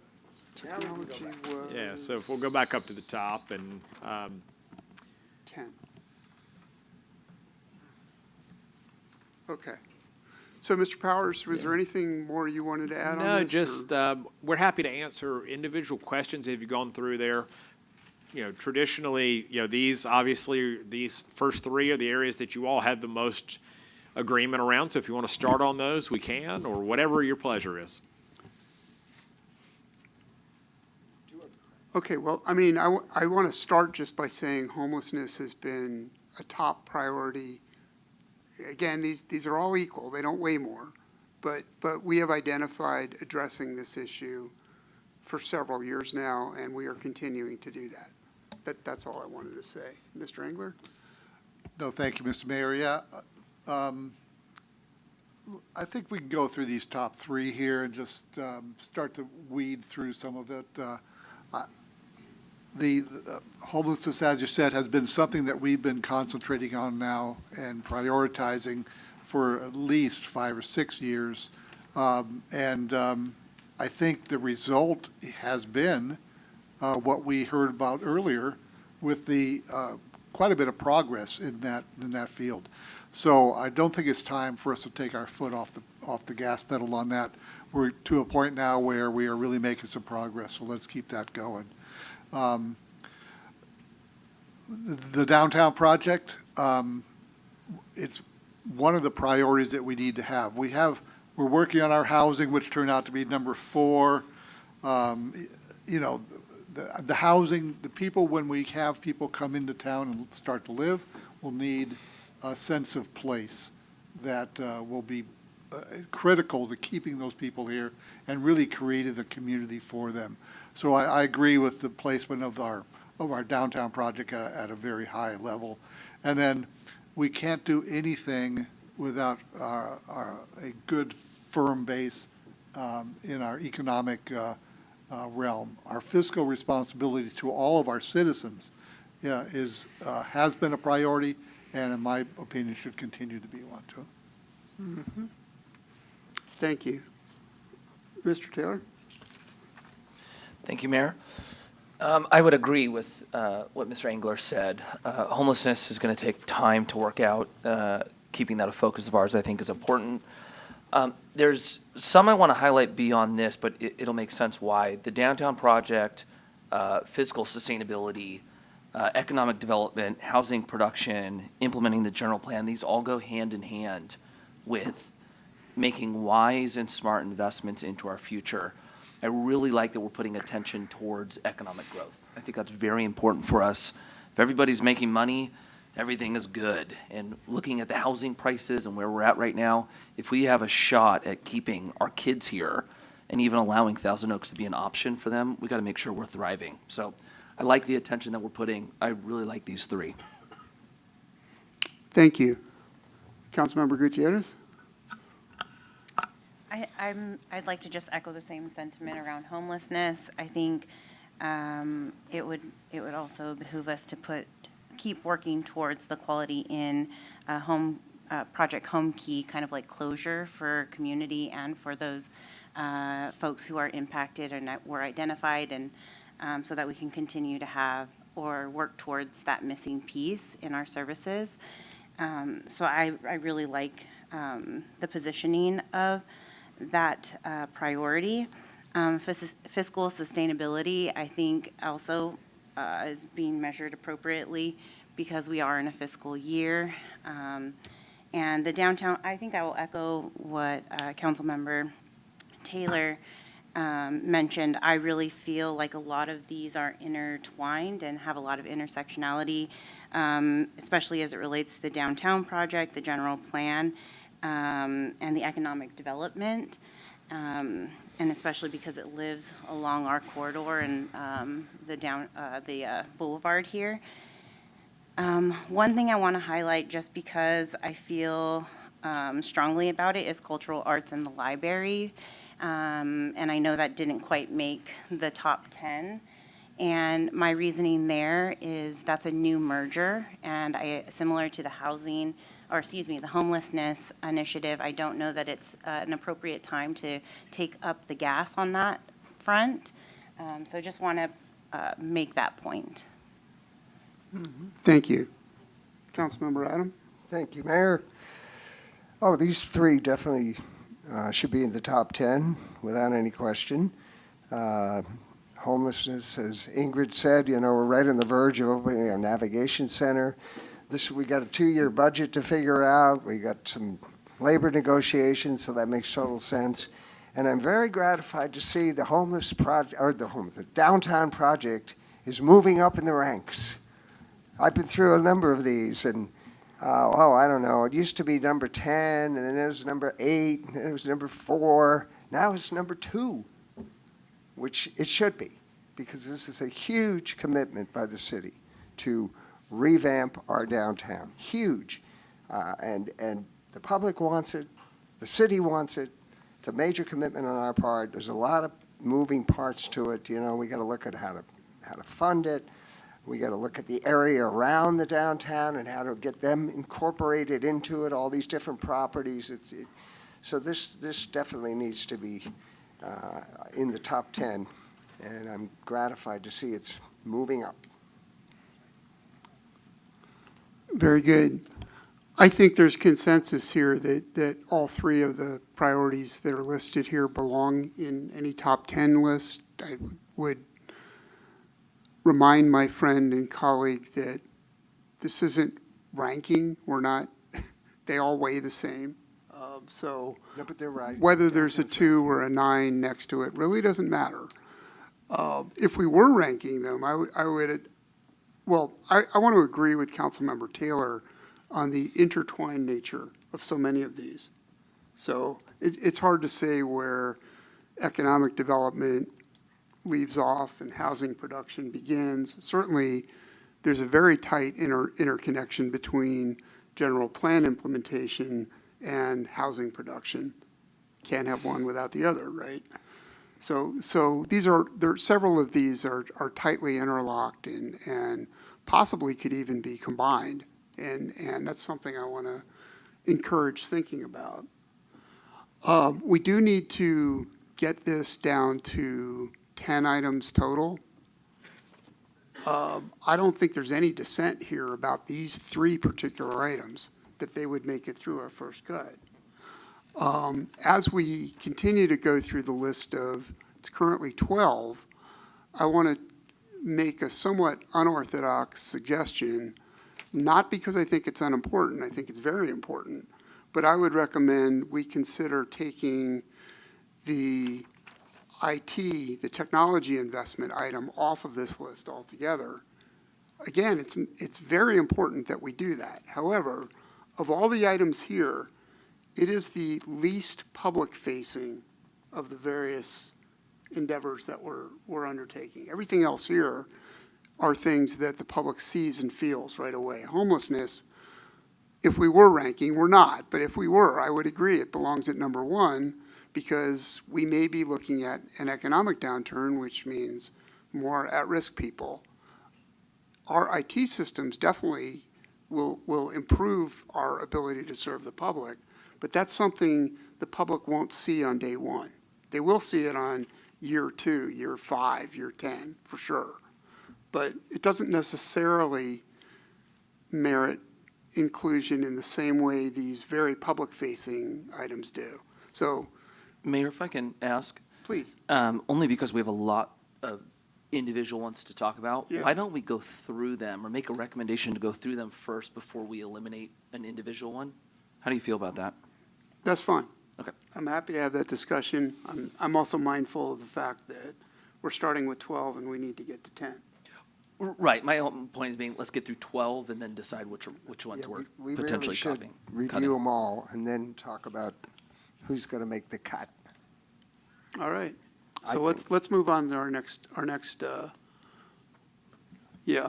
And it's a little, I mean, I'm also a little concerned about doing this in batches of 3 because of Councilmember Taylor, Mayor Pro Tem Taylor's point about interconnectedness. Yeah, so why don't you go through all of them? There's no Yeah. rhyme to it. Yeah.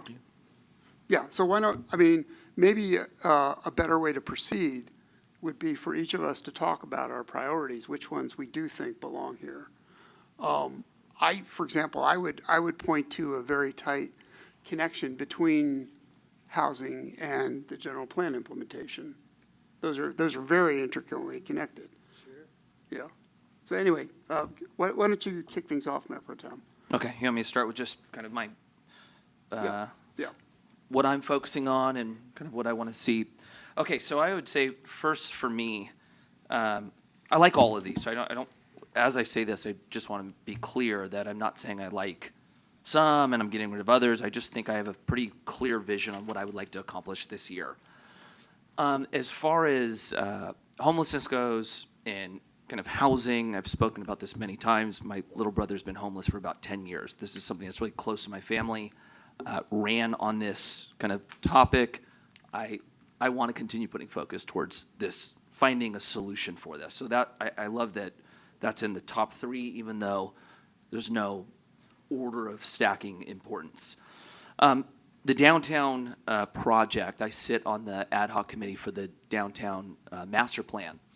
And first thing I'll say, we have been working so hard and seeing so much done in such a tight time frame. It feels like private business. Like it's really cool to see how much progression we've put towards this initiative. The thing that I really like, we're putting a focus on a destination for our city. We're giving a very big reason for people to come here. I think that has a lot of key results for us. First and foremost, I think talking about the economy, that is going to drive the economy. That is going to drive investors to want to bring dollars into our area. That then in turn brings more revenue into our city. I like the housing, putting the housing or the bulk of the housing on the boulevard. I think that's incredibly smart to do. Listening to, why am I blanking on his name? The economist, he's so good. Matt Phenom, listening to him, Dr. Phenom. I've been listening to him on all his economic forecasts for our area for quite some time. And he was the first person that I saw really put an emphasis on how sluggish our economy has been, really coming off the financial crisis. And so I do like that we're looking at putting a key investment in place to really grow our economy. I'm mindful of the housing costs. Like, you know, are we at $1 million now for the median home price? Maybe even north of that. Like, that is a big stretch for the kids moving into homeownership. If they have options of great high-paying jobs, I think that's a key focus. One thing I do want to clarify, though, when I talk about some crossover, economics is a big topic, right? There's a lot that goes into economics. When you talk about implementing the general plan, and then you talk about something like housing production, and maybe this is a good opportunity to punt this over to staff and ask them. I personally think that implementing the general plan is a huge, huge overhaul. I think managing the housing production is equally as big of an overhaul. And the ones that have potential crossover in the landscape of economic development, all of it is combined, all of it very, very heavy lifts. So what I would like to ask you guys is, each category, I imagine, and I want to know if I'm looking at this correctly, is going to take a lot of energy, a lot of focus, and is important to separate them out the way they have been. Can I just get clarity from the staff standpoint that you guys agree, or am I looking at that wrong? I'm going to have Kelvin step up because he's the expert in this. I guess what I would say is, if I was asked to differentiate the two, your general plan is your blueprint for growth for the next 50 years. It is your landscape. And what we are finding is the work that is entailed with putting the zoning code, sign programs, and educating the property owners that have properties that change from one designation to another is a much heavier lift than I think any of us had anticipated. And I think the reason is because we were 70 years since our last comprehensive update. The housing production component of this, 50 years. Yeah, 50. So the housing production aspect of this is really become much more of a tactical set of tasks. We are finding every individual project is requiring care and feeding.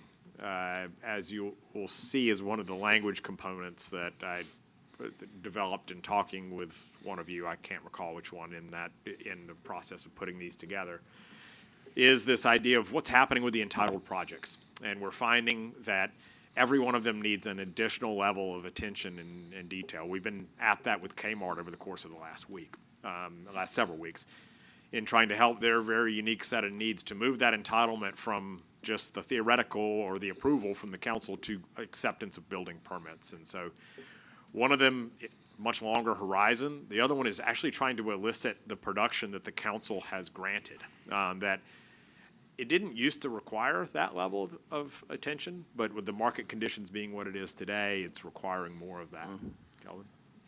Yes, and if I can build on what Mr. Powers' comments, certainly true, just in terms of having a new land use map. A vast majority of staff's time in meeting with prospective developers is educating them on council's vision for the city and its future as outlined in the general plan.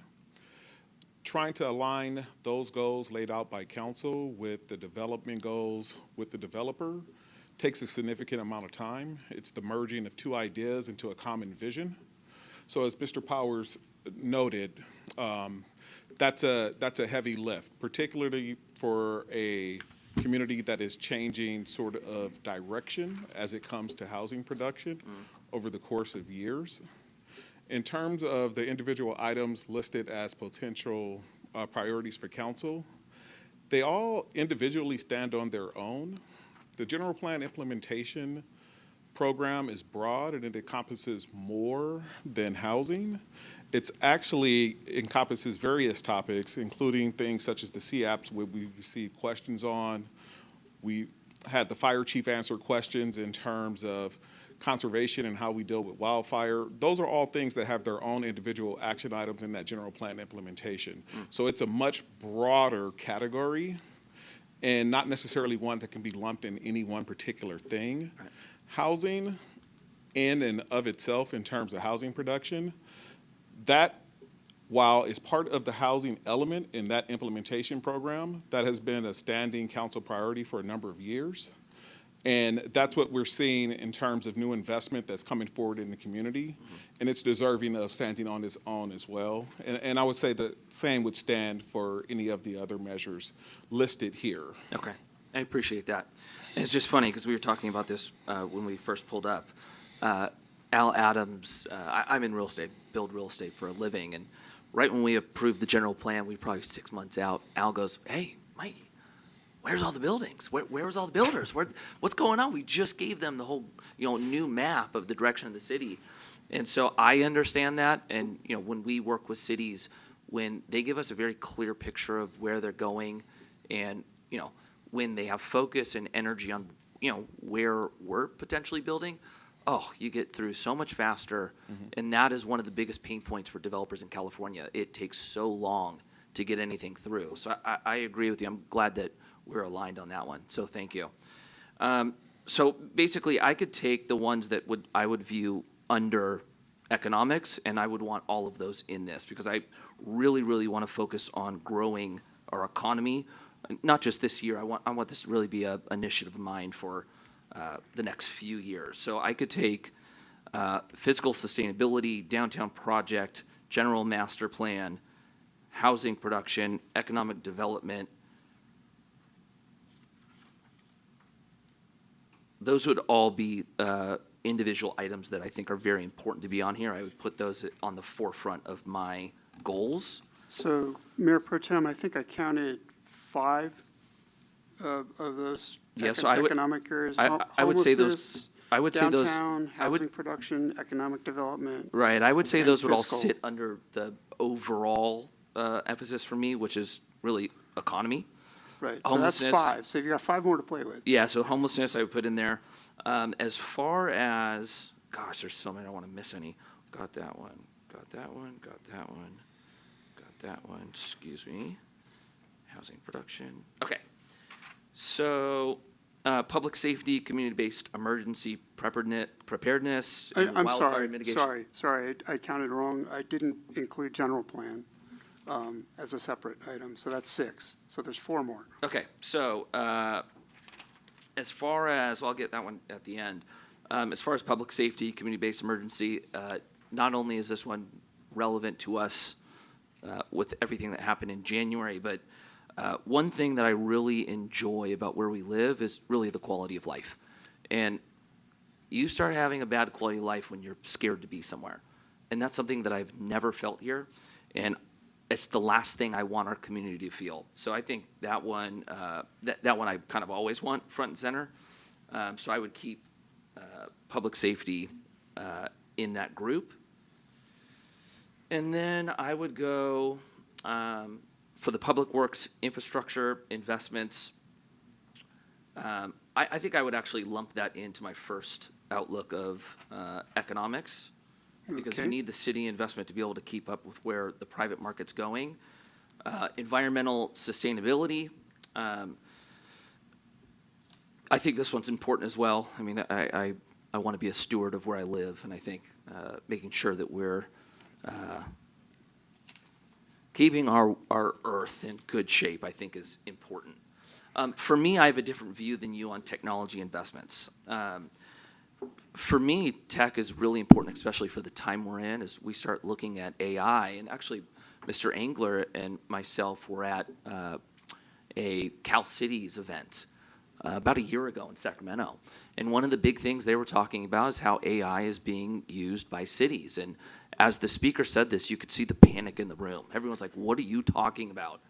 And so one thing that I do think is very important is that the city doesn't get left behind where the bar is on the private side. So when we think about, how developers or even individual homeowners pull permits, I want that to be streamlined and as current as it possibly can. I think that is really, really valuable with what we're doing. And I actually think, even though it's back end, I think it really fulfills at least my goal of having this year be a setup for a big growth cycle in the economy to come. With that said, that means I left out 2. So when it comes to cultural arts and active transportation, because those would land 11 or 12 for me. Do you want me to explain, or do you want me to just leave them where they're at? No, you're at 10. We Okay. need to come to 10. Sounds good. So that's Right. where I would be at 10. Right. I want to make two follow-up comments. I actually agree with you about the general plan. I mean, of course, it's much broader than the housing element. When I talked about housing being intertwined, I meant with the housing element, not with the noise element or the arts and culture element or something like that. A general plan is a very broad document. I agree with that. And again, I don't disagree at all about the implications of technology. I'm with you on that. So thank you for those 10. Let's move on. Who wants to go next? And sorry, that was long-winded. It's hard to do that quick. No, I actually think it's very helpful to hear your thought process on this. Yeah. Councilmember Adam. Yeah, I mean, many of these priorities are interlocking, shall we say. It's very well known how I feel about the downtown. It's a defining project that's going to really put the city on the map for the next 20 years. And there's so many intricacies to it. It's not just putting up some buildings. There's a lot more to it than that. There's how are we going to pay for it? There's reviewing surplus properties. It's not going to just work with just what we have here. We've got to incorporate other areas besides what we own here at the Civic Arts Plaza, and that's a project that in itself. And we've got to create incentives in the downtown area for people to join in. What will those incentives be? That has to be addressed as well. So that's huge for me. Housing production, as was said, you know, we approved 2,000 units, but I'm not sure how many of those actually got built. I want a practical report back to the council on some of the prominent entitled projects and where they are now. I want to hear from them. I'm talking about projects like Kennedy Wilson, Kmart, the Morrison property, the Hillcrest Affordable for Sale, the Amgen piece with the Mark Maron's firm. The list goes on. And I think staff would be willing to do that. And I think we did it already to a certain degree with TL Ranch, and we found out some things we didn't even know, some impediments that we were able to, you know, share with them and hopefully overcome. So I think that's huge. We got to get some housing built, and I understand the you know, some of the roadblocks, but let's communicate with these folks and find out just where they're at.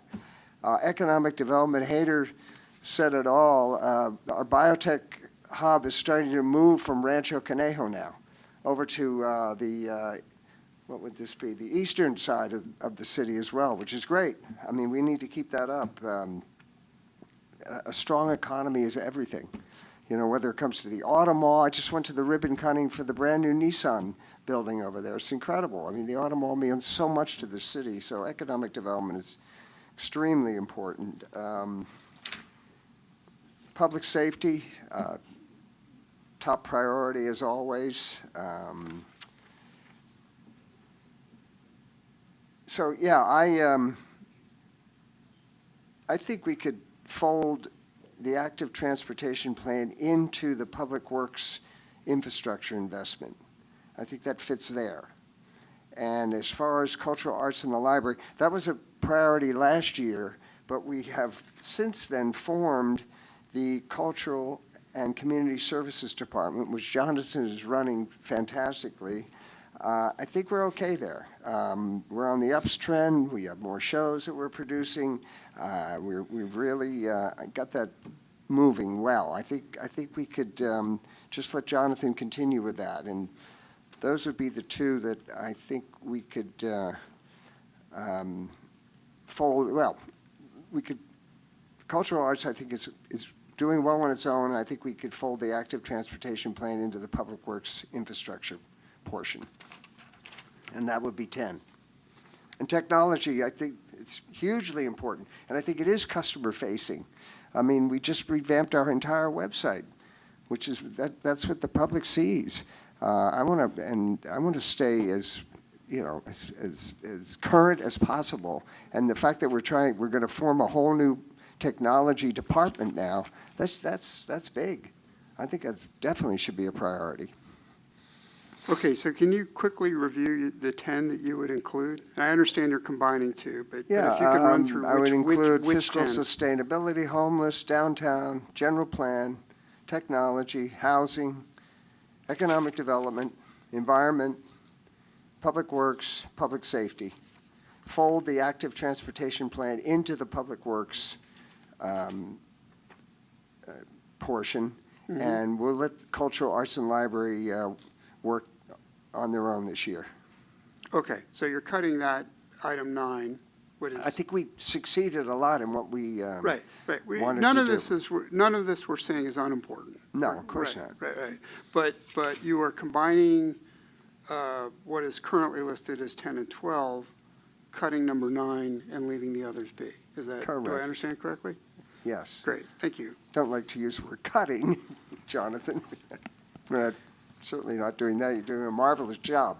I We just have a think- list of 12 items that we need to get to 10 items. Right, that's what we need to do. On the fly here, if I may, I had Alex pull together, and now, just to remind everybody, the reason why we can't get a calculation from all of you until after the supplemental drops is in compliance with the Brown Act. Since this is an item you're talking about, I can't amass that until the public has that document as well. So that's why. But in this case, this is the consensus ranking that you all did. So by virtue of your conversation, this is the blended. You see the average in there. So we had it just on one sheet here, so we thought it would be maybe good for purposes of your discussion. Okay, not sure why we're here. What do you mean? I'm kidding. Yeah. We should have this discussion. This is helpful toward that discussion, but I don't want to reduce this to a purely a numbers game. Absolutely not. Right. I think the value here is just trying to give you opportunity to look at the information in different slides rather than multiple. I want to encourage my colleagues to look at this, use this as decision support, but this is not the decision. This is part of a conversation. Agreed. Yeah. Councilmember Engler. Thank you, Mr. Mayor, and I feel somewhat as someone has asked me which one is my favorite child here. Yeah. There's all of these 12 that are on here, and there's more than this. All of these are important, and I would just, if we don't have something float to the top 10, I don't think the 11 or 12 is going to go away. Simply gives an indication, I think, to staff and to staff leadership that these are the things that we're thinking about now. Don't stop doing other things to concentrate on these, but it's something that we're indicating that we have a definite interest in seeing these things move forward. That stated, I think for me, I really try to divide these things into sort of the overall functions of what we do as government. What are the things we have to do? What are the things that are absolutely necessary to do? What are the things that are, important to do? And then what are the things that are, and I don't want to put it this way, but what are the things that are add to the overall, but aren't necessarily absolutely necessary? So I try to go through these 12 with that mindset of what is most important. For me, and colleagues have already discussed quite a bit of it. I look at, maybe I go a little bit differently. I think everything starts with the ability to afford it. So many of the things that we're looking at here having to do with the city needs to be on a fiscal sustainably path and be able to keep track of things. Our economic development is the base of where we're going.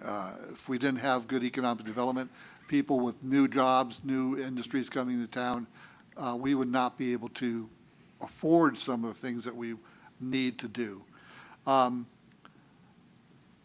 top of that, the downtown master plan, I think, is something that will enhance both of those, plus, like I indicated earlier, it's going to be able to give us more of a sense of place and be able to give people who come into our town an idea of who we are as a community.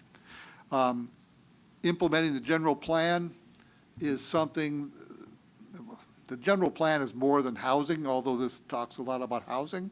The general plan is a lot of these things that we're talking about. It has a cultural item. It has an environmental item. It has an active transportation item. So all of that is in the general plan, but for the purposes of what we're talking about tonight, the general plan is really restricted to implementing development and housing, which is important for us to continue.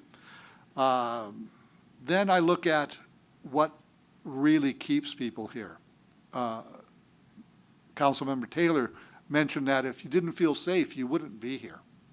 So public safety, coming from where I came from as a career, is basic. That's something that we as a city have to provide. Once we have the money to do it, we have to provide that. And I think, as evidenced by the testimony tonight by our chiefs, we are doing a good job doing that, and I want to see us continue doing that. I would like to see us do a little more in the area of wildland management, the wild space management, where we get our wildfires from. But I think public safety is really the basics of what we need to do as a city. I look at public safety a little bit differently, and I think that having our public works in that is part of public safety. On the council, believe it or not, people of the public, we occasionally have someone trip on a crack in the sidewalk. It's our thought that we need to do everything we can to mitigate those types of things. That's public safety. For me, I think the active transportation plan needs to come into that as well, because that's also public safety. How do we make our streets as safe as we can? I'm not sure where I am on all these little technology. I do agree with Councilmember Taylor. We were at that meeting up in Sacramento, and my eyes were opened as to the threats and also the opportunities that will come once AI is further embraced by the community. I think having our own information technology department will help us implement some of those things that will encourage folks to use our website for whatever purposes they need. So I would move that as well into that area of one of my more favored things. Jonathan, sorry. As much as I see that the libraries and the theaters are part of what makes our community so special, it doesn't rise, in my opinion, to the level of something that's critically needed. And as much as I love that we're doing things in the for our environmental impact, that also is something that I think we need to put lower on our priorities, but not a priority list that excludes it. Like I say, choosing these things is like trying to choose your favorite child. It's just very difficult to do, but I think that's where I would put my emphasis. I appreciate your comments very much, especially around public safety, given your many decades of service in that area. Just a clarification on this. You noted correctly, in my view, that there are interconnections between public safety, between public works, possibly ATP, maybe other items. I think you're proposing to keep those each as standalone items, but just noting that they do have touch points, correct? Well, our exercise tonight has these as standalone items. I would fully expect that no matter where these things wind up in our hierarchy, these things will continue to go forward. And I think all of us will tweak it one way or the other a little bit, but these are all The high reason I'm priorities. asking, Councilmember, is that Councilmember Adam previously suggested merging two items. And I don't think that's what you were suggesting, but I just wanted to be clear on. For the purpose of our exercise tonight, I think keeping them separate is fine. Knowing full well that if, say, the ATP doesn't come to the top of the list in the top 10, it's still a program that's actually part of our overall program that we've directed staff to do. It's just that it didn't rise to that level at this moment. Okay, thank you. Mr. Powers. Yeah, just as you're having this discussion, I do think it's important to emphasize and remind everyone that we run a $250 million enterprise, right? So there is a lot of work that's transpiring across that enterprise. This happens to be 10 items that the council felt in March of 2025 deserve specific emphasis for the year ahead. So, nothing, there's no sliding, there's no impact, there's no stopping of work in those individual areas. Thank you. Councilmember Gutierrez. Thank you, Mayor. I have a list, and it will likely be the same one there. You don't have to pull it back up. That's okay. I can speak to it. I think I just have some clarifying questions based on the suggestions that fellow council members have made in eliminating an item and or combining an item. Because I think we're all in agreement that every proposed priority is of importance. My interest for clarification is around workload and just the feasibility and what impacts there are for the departments and the work being done when we remove them from this priority list or we try to smush them together and just really plain, like, direct terms. For clarity's sake, we try to keep there's not if we'll click back through there's not an insignificant amount of line items within there, and a lot of that is reflective of conversations with you all and little pieces and comments, right? So, but we do try to have some delineation between those things so that there's not one very much out of scale of the other. So obviously merging means creating a very, very large item sometimes, depending on what it is.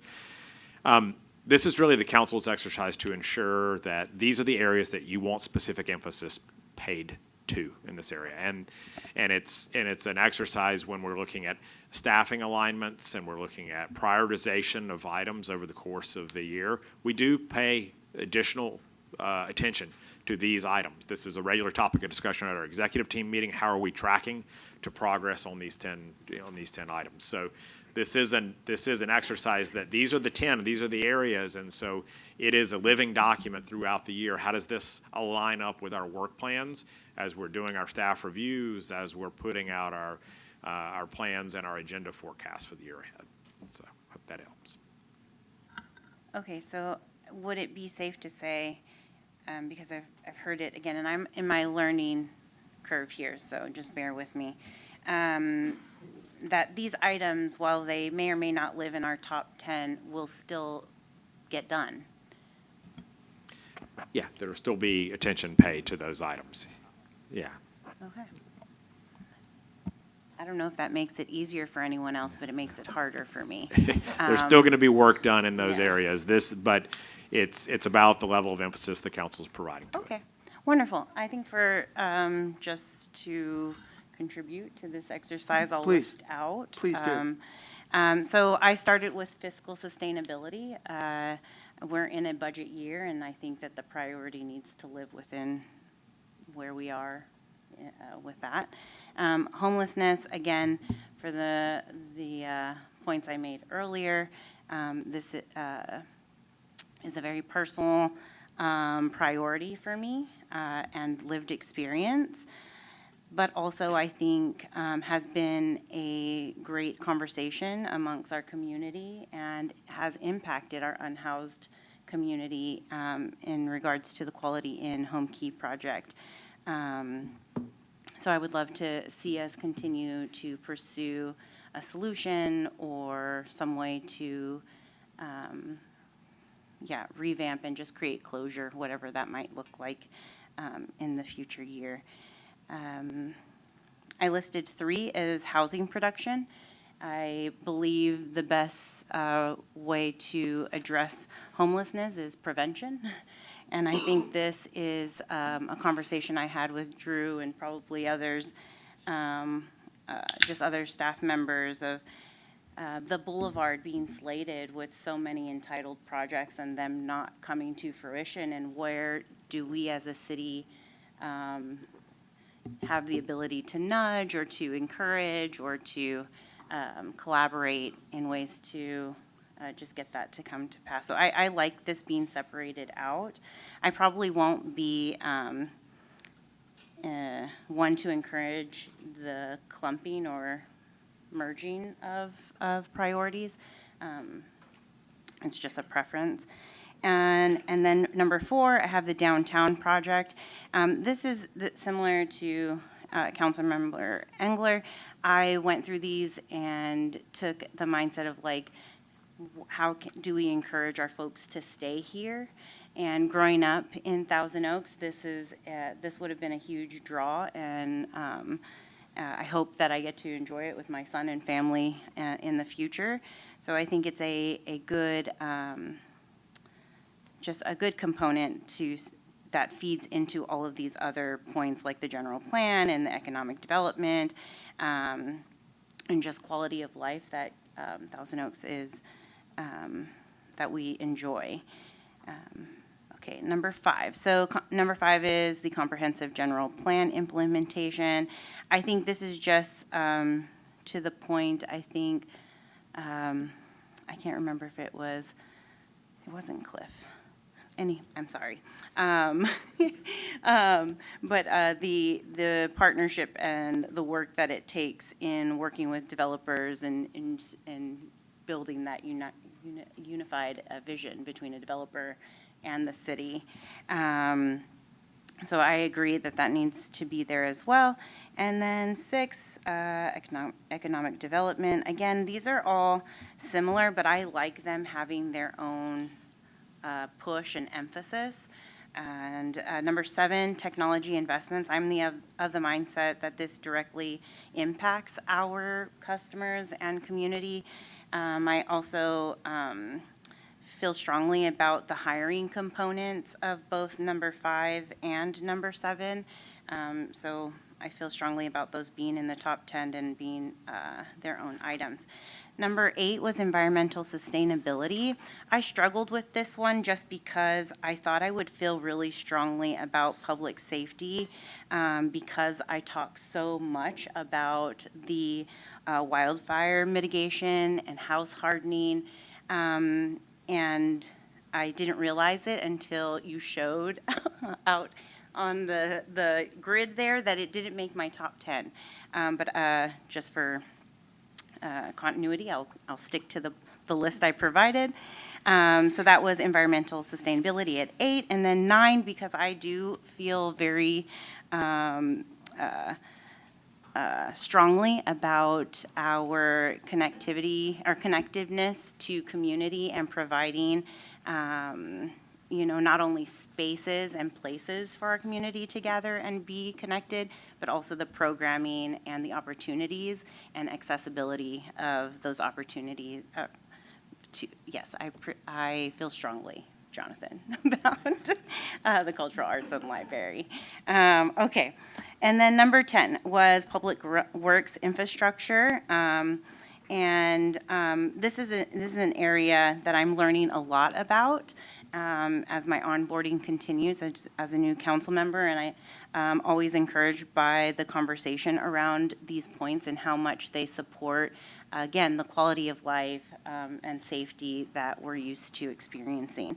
So I guess for me, unbeknownst apparently, that didn't make my top 10 were public safety and the active transportation plan, but that I believe was just an oversight of, and probably nerves. So, thank you. Thank you. Appreciate it. I agree with many of the comments I've heard here tonight.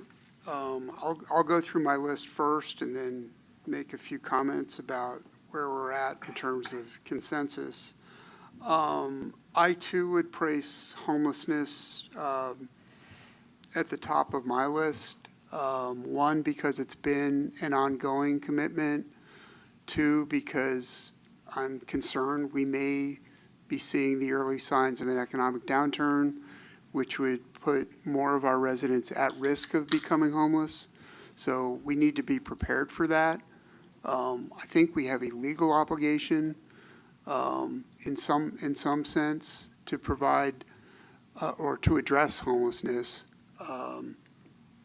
Anyway, I think it's good that so many of us have continued to identify this as a priority, and it remains so. I'm looking forward to the opening very soon of the Navigation Center. Second, I think fiscal sustainability is very important because, as others have noted, none of the rest of this is possible without the really excellent fiscal stewardship we have in the city. That makes everything else possible, including our response to homelessness, including the ability to do good economic development, have safe streets, have good public safety. All of that requires good fiscal stewardship. So that's very, very important. Public safety, I think, is very important as well. It's great that we live in one of the safest cities in the nation. That's not an accident. It's even greater that a majority of our residents and businesses feel safe. They actually are safe. The statistics tell us that. But more important is a sense of well-being, that every resident here feels that they belong and that they're safe. And that's a testament to our public safety. So I think we definitely would need to keep that. With regard to housing production, I agree it's very important. I think Councilmember Engler brought up a really good point, which is that is tied to the general plan implementation. We all agree that the general plan is much broader, but Councilmember Engler made the point, and I think he's correct, that if you read the language of that item on general plan implementation, let's see, it is entirely about housing. So there's nothing in the priority as listed that discusses other parts of the general plan, such as the arts and culture element or the noise element or conservation element. Yeah, there are many, many different pieces to our general plan, as Mr. Parker testified. But when I say these are intricately linked and there's overlap, it's because in that general plan item, which we all agree is important, it's talking 100% about housing. And then we have the separate housing production item. So I'm not saying either is unimportant. I'm not saying there's some non-overlap between them because there are parts that don't touch. But they are the two items that are most intricately linked. And I think actually could be one item because they are, as worded, they are both about housing. I've already covered technology investments. I would agree that what we do will have some public-facing components, even on day one. But for the most part, as we get started, it is what Mayor Pro Tem Taylor referred to as a back-end function. And then that brings me to environmental sustainability, public works, and active transportation. I'm not averse at all to Councilmember Adams' suggestion about combining the two. My issue is I'm not sure which two to combine. I'm fine with his suggestion about putting it in Public Works because it will be primarily driven by the Public Works staff.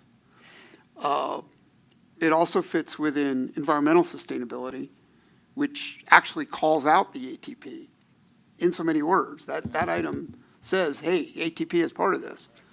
So I don't really care which of the two it's combined with, but I think one of those belongs and ATP belongs as part of that. They're all public works, so Councilmember Engler might go on to say, well, they're also all public safety, and he'd be right.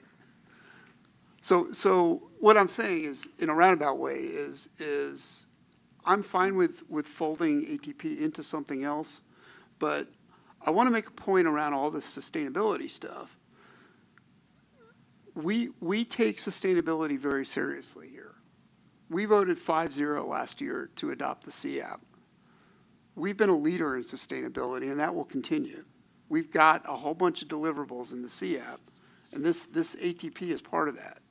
It's something we absolutely have to do. And it's not just because we're a bunch of tree huggers. It's also essential to our continued economic well-being. We're talking about the downtown plan as being important, but there's not going to be feet on the street to make that a successful project unless we become a more walkable and bikeable city. There's another component I want to mention as well to support the ATP, and that's precedence and continuity. Previous councils have voted twice, once around 2010, 2011, once around 2018, to build a citywide bike network and to do more about walkability. And we have not fulfilled that promise that we made to residents. And I think it's high time that we continue that effort and actually go implement it. So I don't really care where that item goes, but I do think it belongs. And Councilmember Adam, if you're open to it, you suggested Public Works, that's fine with me. I think it might be slightly a better fit with with sustainability, given that already calls it out. I don't think so. Yeah, I think it is basically a Public Works item. So if you're looking to fold it there, I would agree with that. And that gets me to 10. So Jonathan, I'm sorry. Again, it pains me as a lover of librarians and the arts. I think I'm the only one up here with a fine arts degree, and perhaps the only one whose mother is a librarian to say this. But as others have noted, it's not that the others that the 12 don't get done. It's just they're not on this list tonight. Councilmember Adam. Well, I'm sensing a consensus here, and I might go so far as to make a motion and see how that would go. And what I'm sensing is that we're all good with fiscal sustainability, homelessness, the downtown project, the general plan, technology, housing, economic development, the environment, and public works and public safety. And I would say that we fold active transportation, which I think is very important, into the public works section there. And we're going to let cultural arts and the library continue their success with what we established last year with the new Cultural and Community Services Department. So that would be my motion for the 10. I wasn't counting. Does that count to 10? It is 10. Just one point of clarification that I did want to mention is that, I heard a mention around the general plan item about language associated with additional things. If the council has a piece that you'd like to add to that, if you could share what that is, because we'll incorporate that. Remember, this document comes back to the council for ratification on consent calendar at a future meeting. So in past years, you've said, hey, I would like to add, some bit or piece there. And then on the ATP item, I just want to make sure that, language-wise, are we talking about grabbing all of the ATP language and putting all the ATP language in with the Public Works? Sure, that'd be fine. Yes. Item. I think Mr. Finley's got just a couple questions, clarification-wise, on that front. Yeah, Cliff's getting loaded up here. Well, I will say that your detailed description of the ATP item is actually the ATP. I don't know, there may be a specific phrase in there, David, that you want to add, but most of it is almost defined as the ATP document. So take a look at that. If there's something specific maybe a little piece you want to throw in there for clarification of the Public Works, but doing the ATP as a priority includes everything you included in here. Okay, I'm glad to hear that. If you're asking me to cut items from this list, I'm. No, I wouldn't cut anything, No, but you neither would might, I. but there might be one specifically you want to add in definition to the ATP specifically to make sure. You're saying the that's- language here would Yeah, be if you wanna- redundant. It is redundant. The complete ATP plan is. Is what David described. Well, there are Right, so other, we there don't are other need- items in the We don't need the ATP as well. redundancy, it just Hang on, makes it hang even on, bigger. hang on, hang on. There are other items in the ATP as well. We are, for example, identifying 10 sites, and we're going to go work on those sites. There's absolutely, Right. there's more Right, there's more to detail, it. but Right. those are very broad. Your statements are specific to areas that the ATP needs to cover. Right. And what I'm saying is the ATP will cover those areas. If there's specifics that you want to add to the ATP, including something, just some, you mentioned the bike routes citywide, you might expand on that. That is included in the Right, ATP. right. That actually, the ATP replaces the bicycle Right. master. So there are 4 statements in the ATP section. Yeah. One of them, the first one, I would agree, is very general, just saying, let's do the ATP. So Yeah. if you want to pare that down, that's fine, because that's essentially what this item is. The next 3 are there for a reason. The second one is about previous council commitments to build and I want to make sure we follow through on that. That's number 2. Number 3 and 4 actually tie to other kinds of funding we can get from the feds and from Caltrans, and that's why I put those in there. And I think what we included in our draft was that we would continue to pursue grant funding of all types. Yeah, yeah. So I think it's covered, but if you wanted to say, Right. and emphasis on pursuing grants, Yeah, that's yeah. what That- we're going to do when we complete this. Yeah, and document. I don't need to separately break out federal and state No. funding. If you want Just to grants. simplify it to say, to pursue grant opportunities, I'm Yeah, fine with that. That would be great.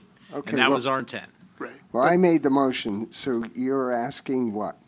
That we add language beyond the active transportation plan? Your initial suggestion was just to take All it of- as is. No, but I'm saying and is there something specific you wanted to add? To add, no. I think Mr. Finley was suggesting streamlining. Yeah, I was Okay, suggesting no, streamlining. That's what I would Yeah. prefer to do as well. Yes, but as would I. I want to defer to you, and if I you, appreciate that. if there's So- some little extra couple of sentences you want to throw in there, but I'm perfectly fine with the way it's written, because it would be redundant, it's all there. I think we could combine items 3 and 4 in the plan to have language about pursuing grant funding opportunities. Okay, you can put that in. That would lessen the word count. I'll include that in my motion. Yeah, and if we keep the first 3 items as is, I think that's doable, because there is more stuff in there. Councilmember Taylor. Do you mind you said Sorry, something, Mayor Pro Tem that's Taylor. fine. For 12, when you say I put this in, was 12, did you want to, was this you that wrote this? I wrote that item, yes. Did you write this because when you looked at public infrastructure investments and it's saying complete active transportation plan, you didn't feel like that included enough in it? So I guess my question is, why did you feel like you needed this extra language that wasn't in this paragraph? I think just as the CAP was a major item of a major achievement of this council last year, the ATP is a major item we will be working on in this coming year. Okay, so maybe the I wanted clarification it is, to have- what do you feel To answer your this- question, I wanted it to have its own item. Okay, so again, in this, because, complete ATP, what language do you think can be added so that your concern and what drove you to add this would be eliminated? Does that make You sense? just mentioned the funding, right? Just the funding, search other funding? Well, as well, there are previous council commitments to build a citywide bike network. Do you feel like when we made those commitments, they're not at play now, or do you feel like that was sufficient when we did that? I feel that the city has not made progress on those. If you look at a current map of bike paths and bike lanes in the city, there's some really good ones, but what you'll see on a map is a little squiggle here and a little squiggle there. It's not a comprehensive citywide network. So you And just that- like it that's to be what- progressing faster? That's what we previously committed to do. Right. Okay, so the wording says, in the Can I have public some works. clarification? I'm trying to keep track of this so that we can come back and make Wait, sure. I got it, I that we're got it. doing the- I think that Al's we- got that it. we are Let Al take incorporating a what you stab at want. it. Let's see if we got it. So, just so I understand, Mayor Newman, the bicycle facilities master plan, are you saying that that is not a part of the ATP? And that that's a separate item? Is that what you're saying? No, I'm no, not no, no. understanding what you're saying. There was a previous council Uh-huh. enacted something called the Bicycle Facilities Master Plan. This is about 2011. Right. That said, hey, we're going to build a citywide bike network. So, And that so never a plan happened. was adopted, but all of it was not built. Is that what you're saying? Very little of it was Okay. built. And is the ATP, I'm trying to get understanding, are you saying that the ATP does not cover, like, create a new bicycle facilities master plan? Is that what you're saying? I'm saying let's use the ATP to make good on that previous commitment. That's all. So is it something that's different, or is it the same? I think we had it here, if I'm not mistaken. It would say, complete the active transportation plan with robust public engagement and seek further federal and state grant funding. Isn't that what I heard you say? Well, you dropped the part that said complete citywide bicycle network, which is why I put it in there. Oh, put that in there too. Yeah, and I guess I'm just trying to understand, is that a separate I'm trying to understand what the difference is. Okay, so He's the pointing out old, it's redundant. the old BFMP Right. from a previous, Right. that's a different initiative from a long time ago. Okay, And it was never done.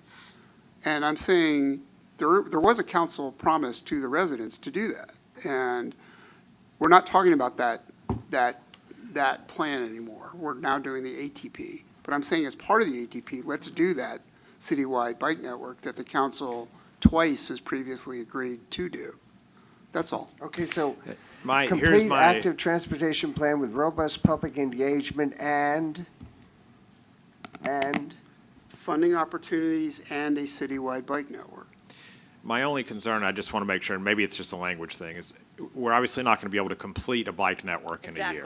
Exactly. And Yeah, so that's what I'm trying to get, yeah. that's why I don't want to come back in a year. I'm and then not suggesting that we're building something citywide this year. I'm saying we make plans to Plans- pursue, plans to do- facilitate. plans to do it. Facilitate. That's Right. that's where I was trying to understand, because the ATP is going to incorporate I'm part not, of the. I'm not Okay. committing that the citywide network will be completed on December 31st, nothing like that. I'm saying let's facilitate And that. you're not suggesting that as part of the ATP that they can't make revisions to that previously adopted? I like this better when Al was suggesting Control C, Control V, but Right, no. no, but I'm trying to understand so that we know what we need to do during this next Okay, year. Right. so it's going to read complete active transportation plan with robust public engagement and Make further progress on facilitating previous resolutions enacted by the city council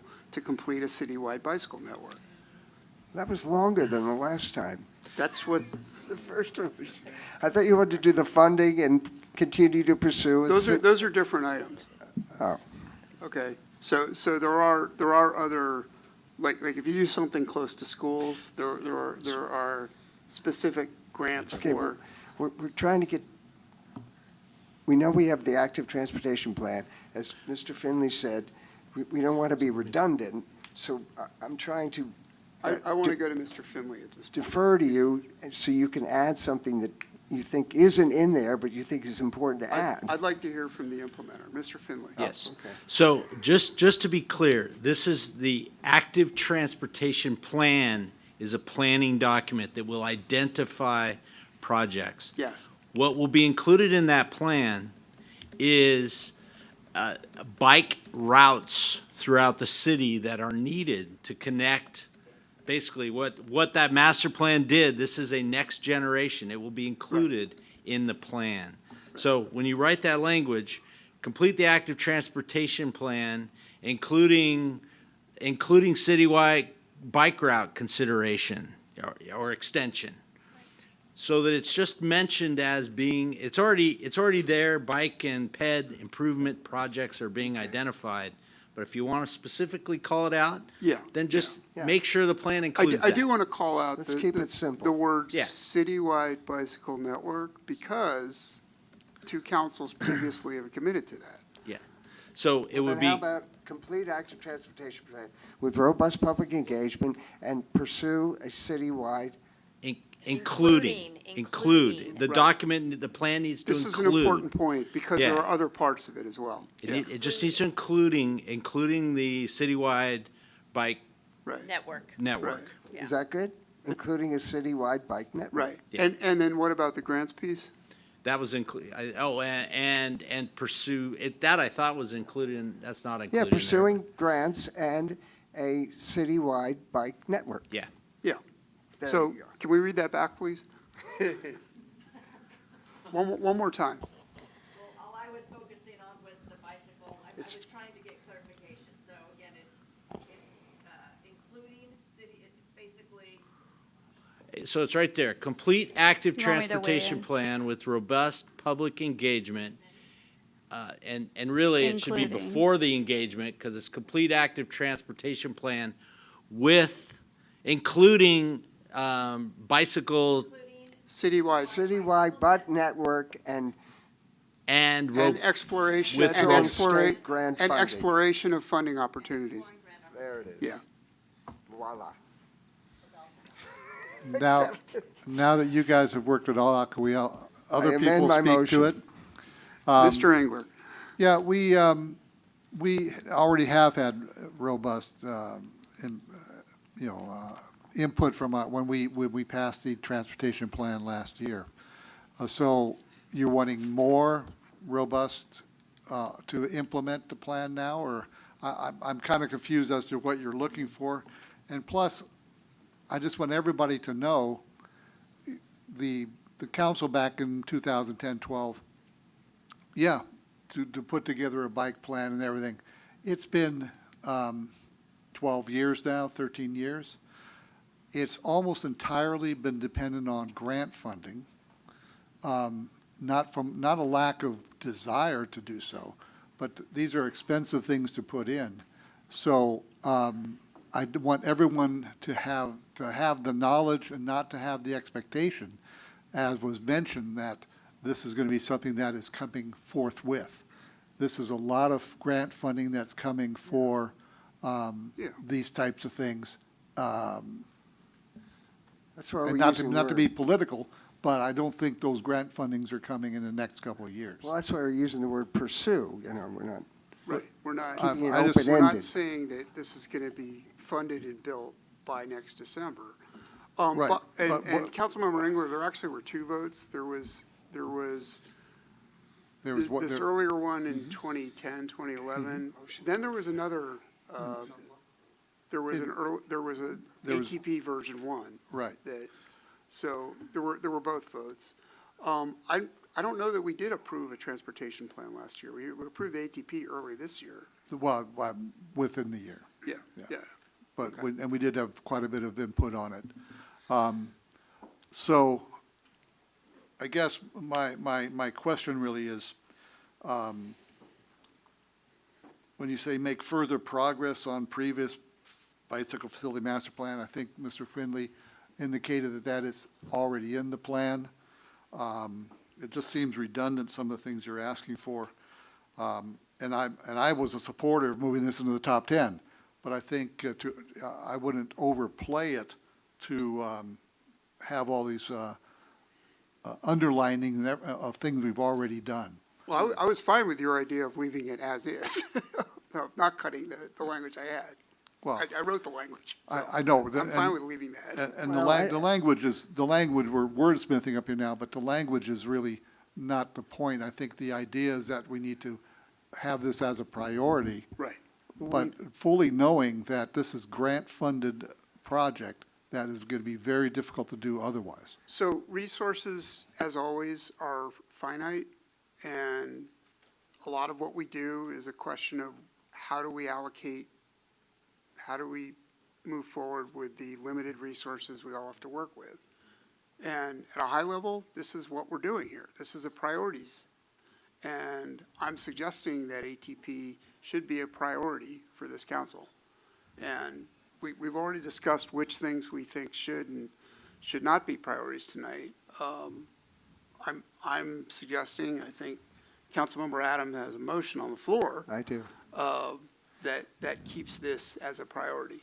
It's There- folded into something else. There might be, I don't know, a slight redundancy here, but these are things that we're reiterating as important to us, to continue to pursue funding and to continue to work on this citywide bike plan. Right. That's all. And, you know, the mayor wants to see that in there, and I'm good with it. I'm not saying take it out, I'm just saying that there's a lot of redundant language here that I don't think conveys, adds to any type of urgency that we need to have.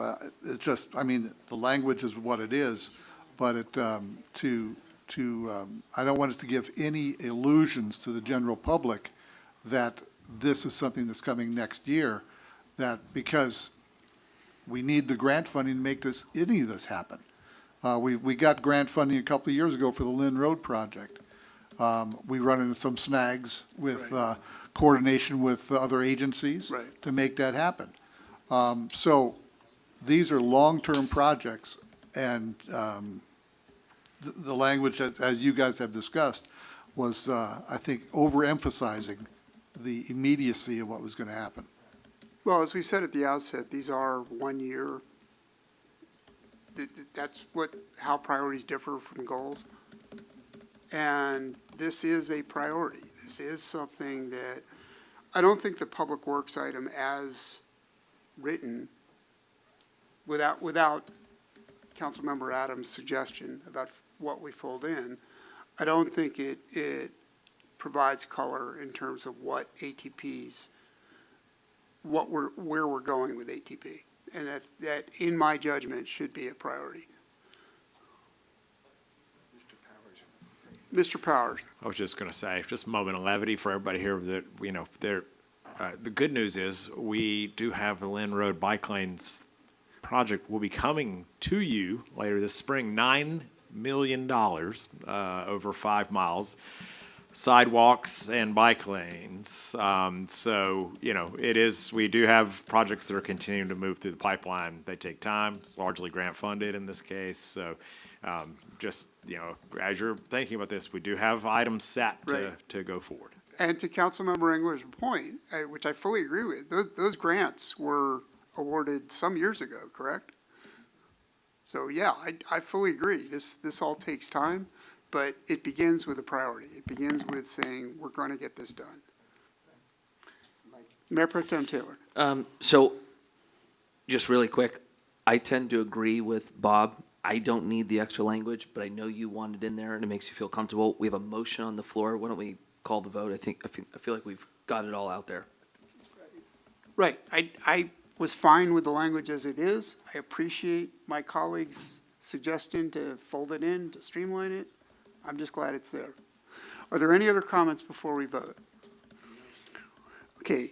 On the motion is on the priorities, and will the clerk please prepare us for a vote?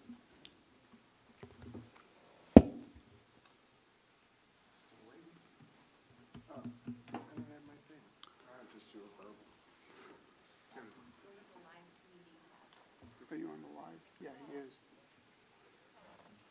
Councilmember Adam does not have a Yeah, I'll vote. just do a verbal yes. Thank you. And that motion passes 5-0. Excellent. There you go. We came to consensus. We move now to council citywide goals and norms. Are there any comments or questions on our list of goals? Councilmember Engler. One of our speakers earlier today mentioned one of our goals of creating a more equitable and accessible and safe, welcoming, inclusive government and community. I think we need to reemphasize that still is one of our goals. We want to be that inclusive community that really welcomes everyone. The other thing I would like to maybe adjust a little bit, our goal number E, which is complete the ring of open space around the city, protect and preserve ridgelines, natural habitat, and designated open spaces. In terms of climate change and the types of things that have occurred in our neighboring communities, I, for one, never, ever thought I'd see 14,000 structures burned down in the city of LA. I think what I would like us to maybe add here, we're doing a great job of preserving open space. We've got our 15,000 acres of open space. We've done a great job of preserving that open space. I would like to see us maybe migrate a little bit more toward wild open space management as opposed to open space acquisition and preservation. That would give us the ability to maybe have different types of management, anything from reduction of fuels in the area to more use of fire safe councils, that sort of thing to help harden homes. All that maybe is part of recognizing that the situations that we faced when we decided to do this ring of open space, which was what, 35, 40 years ago, conditions in our world have changed, and maybe we need to change a little bit our outlook on managing those open spaces. If I might suggest language that you could add on there, it could be something to the effect of at the end, comma, while balancing wildfire mitigation. Councilmember Adam had No, a I was question. going to ask Bob, how would you want to phrase that, Bob? Something along what the city manager said. I think, you know, you can be a fight forest fires, or you can manage forests. And that's really where I wanted to go. I think the language that Mr. Powers proposed is probably encapsulate this pretty well. I think that's a modern tweak to E. Makes sense. Yeah, and it's a reasonable, I would support that as a reasonable and responsible way to maintain stewardship over open space. Mm-hmm. Good. Councilmember Taylor, any comments? I think that's a great idea. Okay, any comments on the rest of the goals? Well, and I would just say the first one we have up there, I think, is really comprehensive. We took some time to make sure that that was phrased properly, and I like it. It's right up there, and the first goal, and glad we have it. Thank you for reiterating that point. Councilmember Gutierrez? I think the 2 points that have already been made, I would echo. I'm really proud to see us take our first goal in providing an equitable experience and a sense of belonging to all of our residents, and also around fire mitigation. I think it's something top of mind and very timely, so I'm happy to see the additional language. Just want to I'm sorry. I just want to make sure I have the language, because Tracy and I have been going back and forth, and I don't want to put words in your mouth. Where our suggestion is something to the effect of while balancing needs for wildfire mitigation at the end. I think that gives the flavor of what we're trying to do. There you go. I want to echo everything my colleagues have said. I couldn't be more proud of our staff and my colleagues. Year after year, we do everything we can to say to our residents and our businesses, you are welcome here, you belong here, you are safe here. And that begins with this first item on this list. And I'm really pleased to hear my colleagues reiterate that year after year. It's important because everyone does belong here. Everyone has value, and this drives that point home. So thank you, all for making that point. I did receive a comment from a resident today about item C, which is the fiscally responsible item. We reference this all the time in justifying why we're doing various things, and we should do, because without having this good fiscal management, we can't do anything else. The resident's complaint was that the tail end of that sentence is, in her view, not meaningful. The part where we're doing this to ensure that Thousand Oaks remains desirable to work, live, play, whatever. Her point was that could apply to any of these items here. And it doesn't really reinforce the reason why the fiscal prudence and responsibility is so important. So her suggestion was to cut the sentence after the word manner, just full stop, because that was the key point here.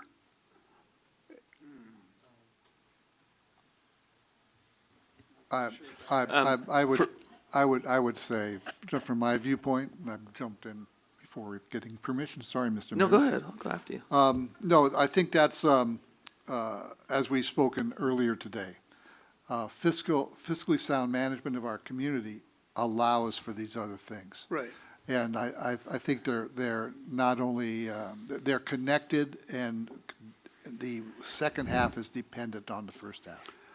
I don't think the sentence actually says that, which is the problem. I don't disagree with you at all. And if we want to say that, if we say which makes possible, that this is a great place to work, live. Okay, just for me, I don't need to change it at all. I think it states beautifully. We're trying to be an amazing place to live. I don't, there's no confusion when I read that. I think that sounds great. Okay. Mayor. Yeah, and don't Councilmember forget, Adam. these are goals, Right. long-term goals. I Right. don't know how you can argue that we want Thousand Oaks to be a desirable place to live, to work, to visit, to recreate, and raise a family. We're not arguing with any of that. Well, The point is, Al. You're making the point the that you want to eliminate that. You're not allowing me to make the point. Oh, go The ahead. point that was relayed to me is that you could take the second part of that sentence and tack it onto any of these. You know, all of these make Thousand Oaks better. They're all good things to do. You could take the very first item, which we all agree is a good thing to do, and we would all agree that because we're welcoming and have a sense of belonging, that makes Thousand Oaks a better place to live, work, visit, recreate, blah, blah, blah. It's I not. suppose you could, but Right. I like that as a goal myself. Right. Too, yeah. Right. If I could suggest a tweak here, I would just add the words, instead of to ensure, which makes possible that Thousand Oaks remains. Because again, as we said in the previous priorities discussion, without good financial management, we can't do any of the rest of this. That's the point of this goal.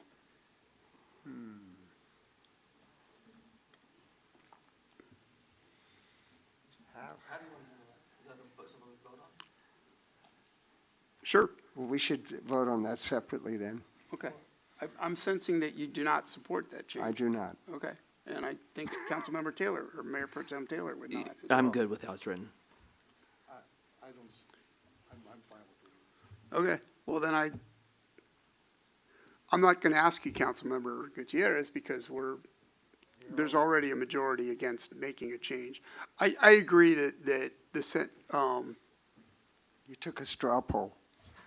I did. I took a straw Remember poll. those? Oh, gosh. We're not going back to that. We are not going back to that. Mr. Mayor. Oh, gosh. I think it's an empty phrase here, and could be somewhere else, but I'm not going to push it because the votes aren't there to change it, but words matter. Think about what words mean here. I think we could crisp up the language, but I'm not going to push it when I don't have the votes to do so. So are there comments on any other items in the goals list? If not, I'll make a motion that we pass the goals and make that one change to E about open space and fire management that Bob suggested.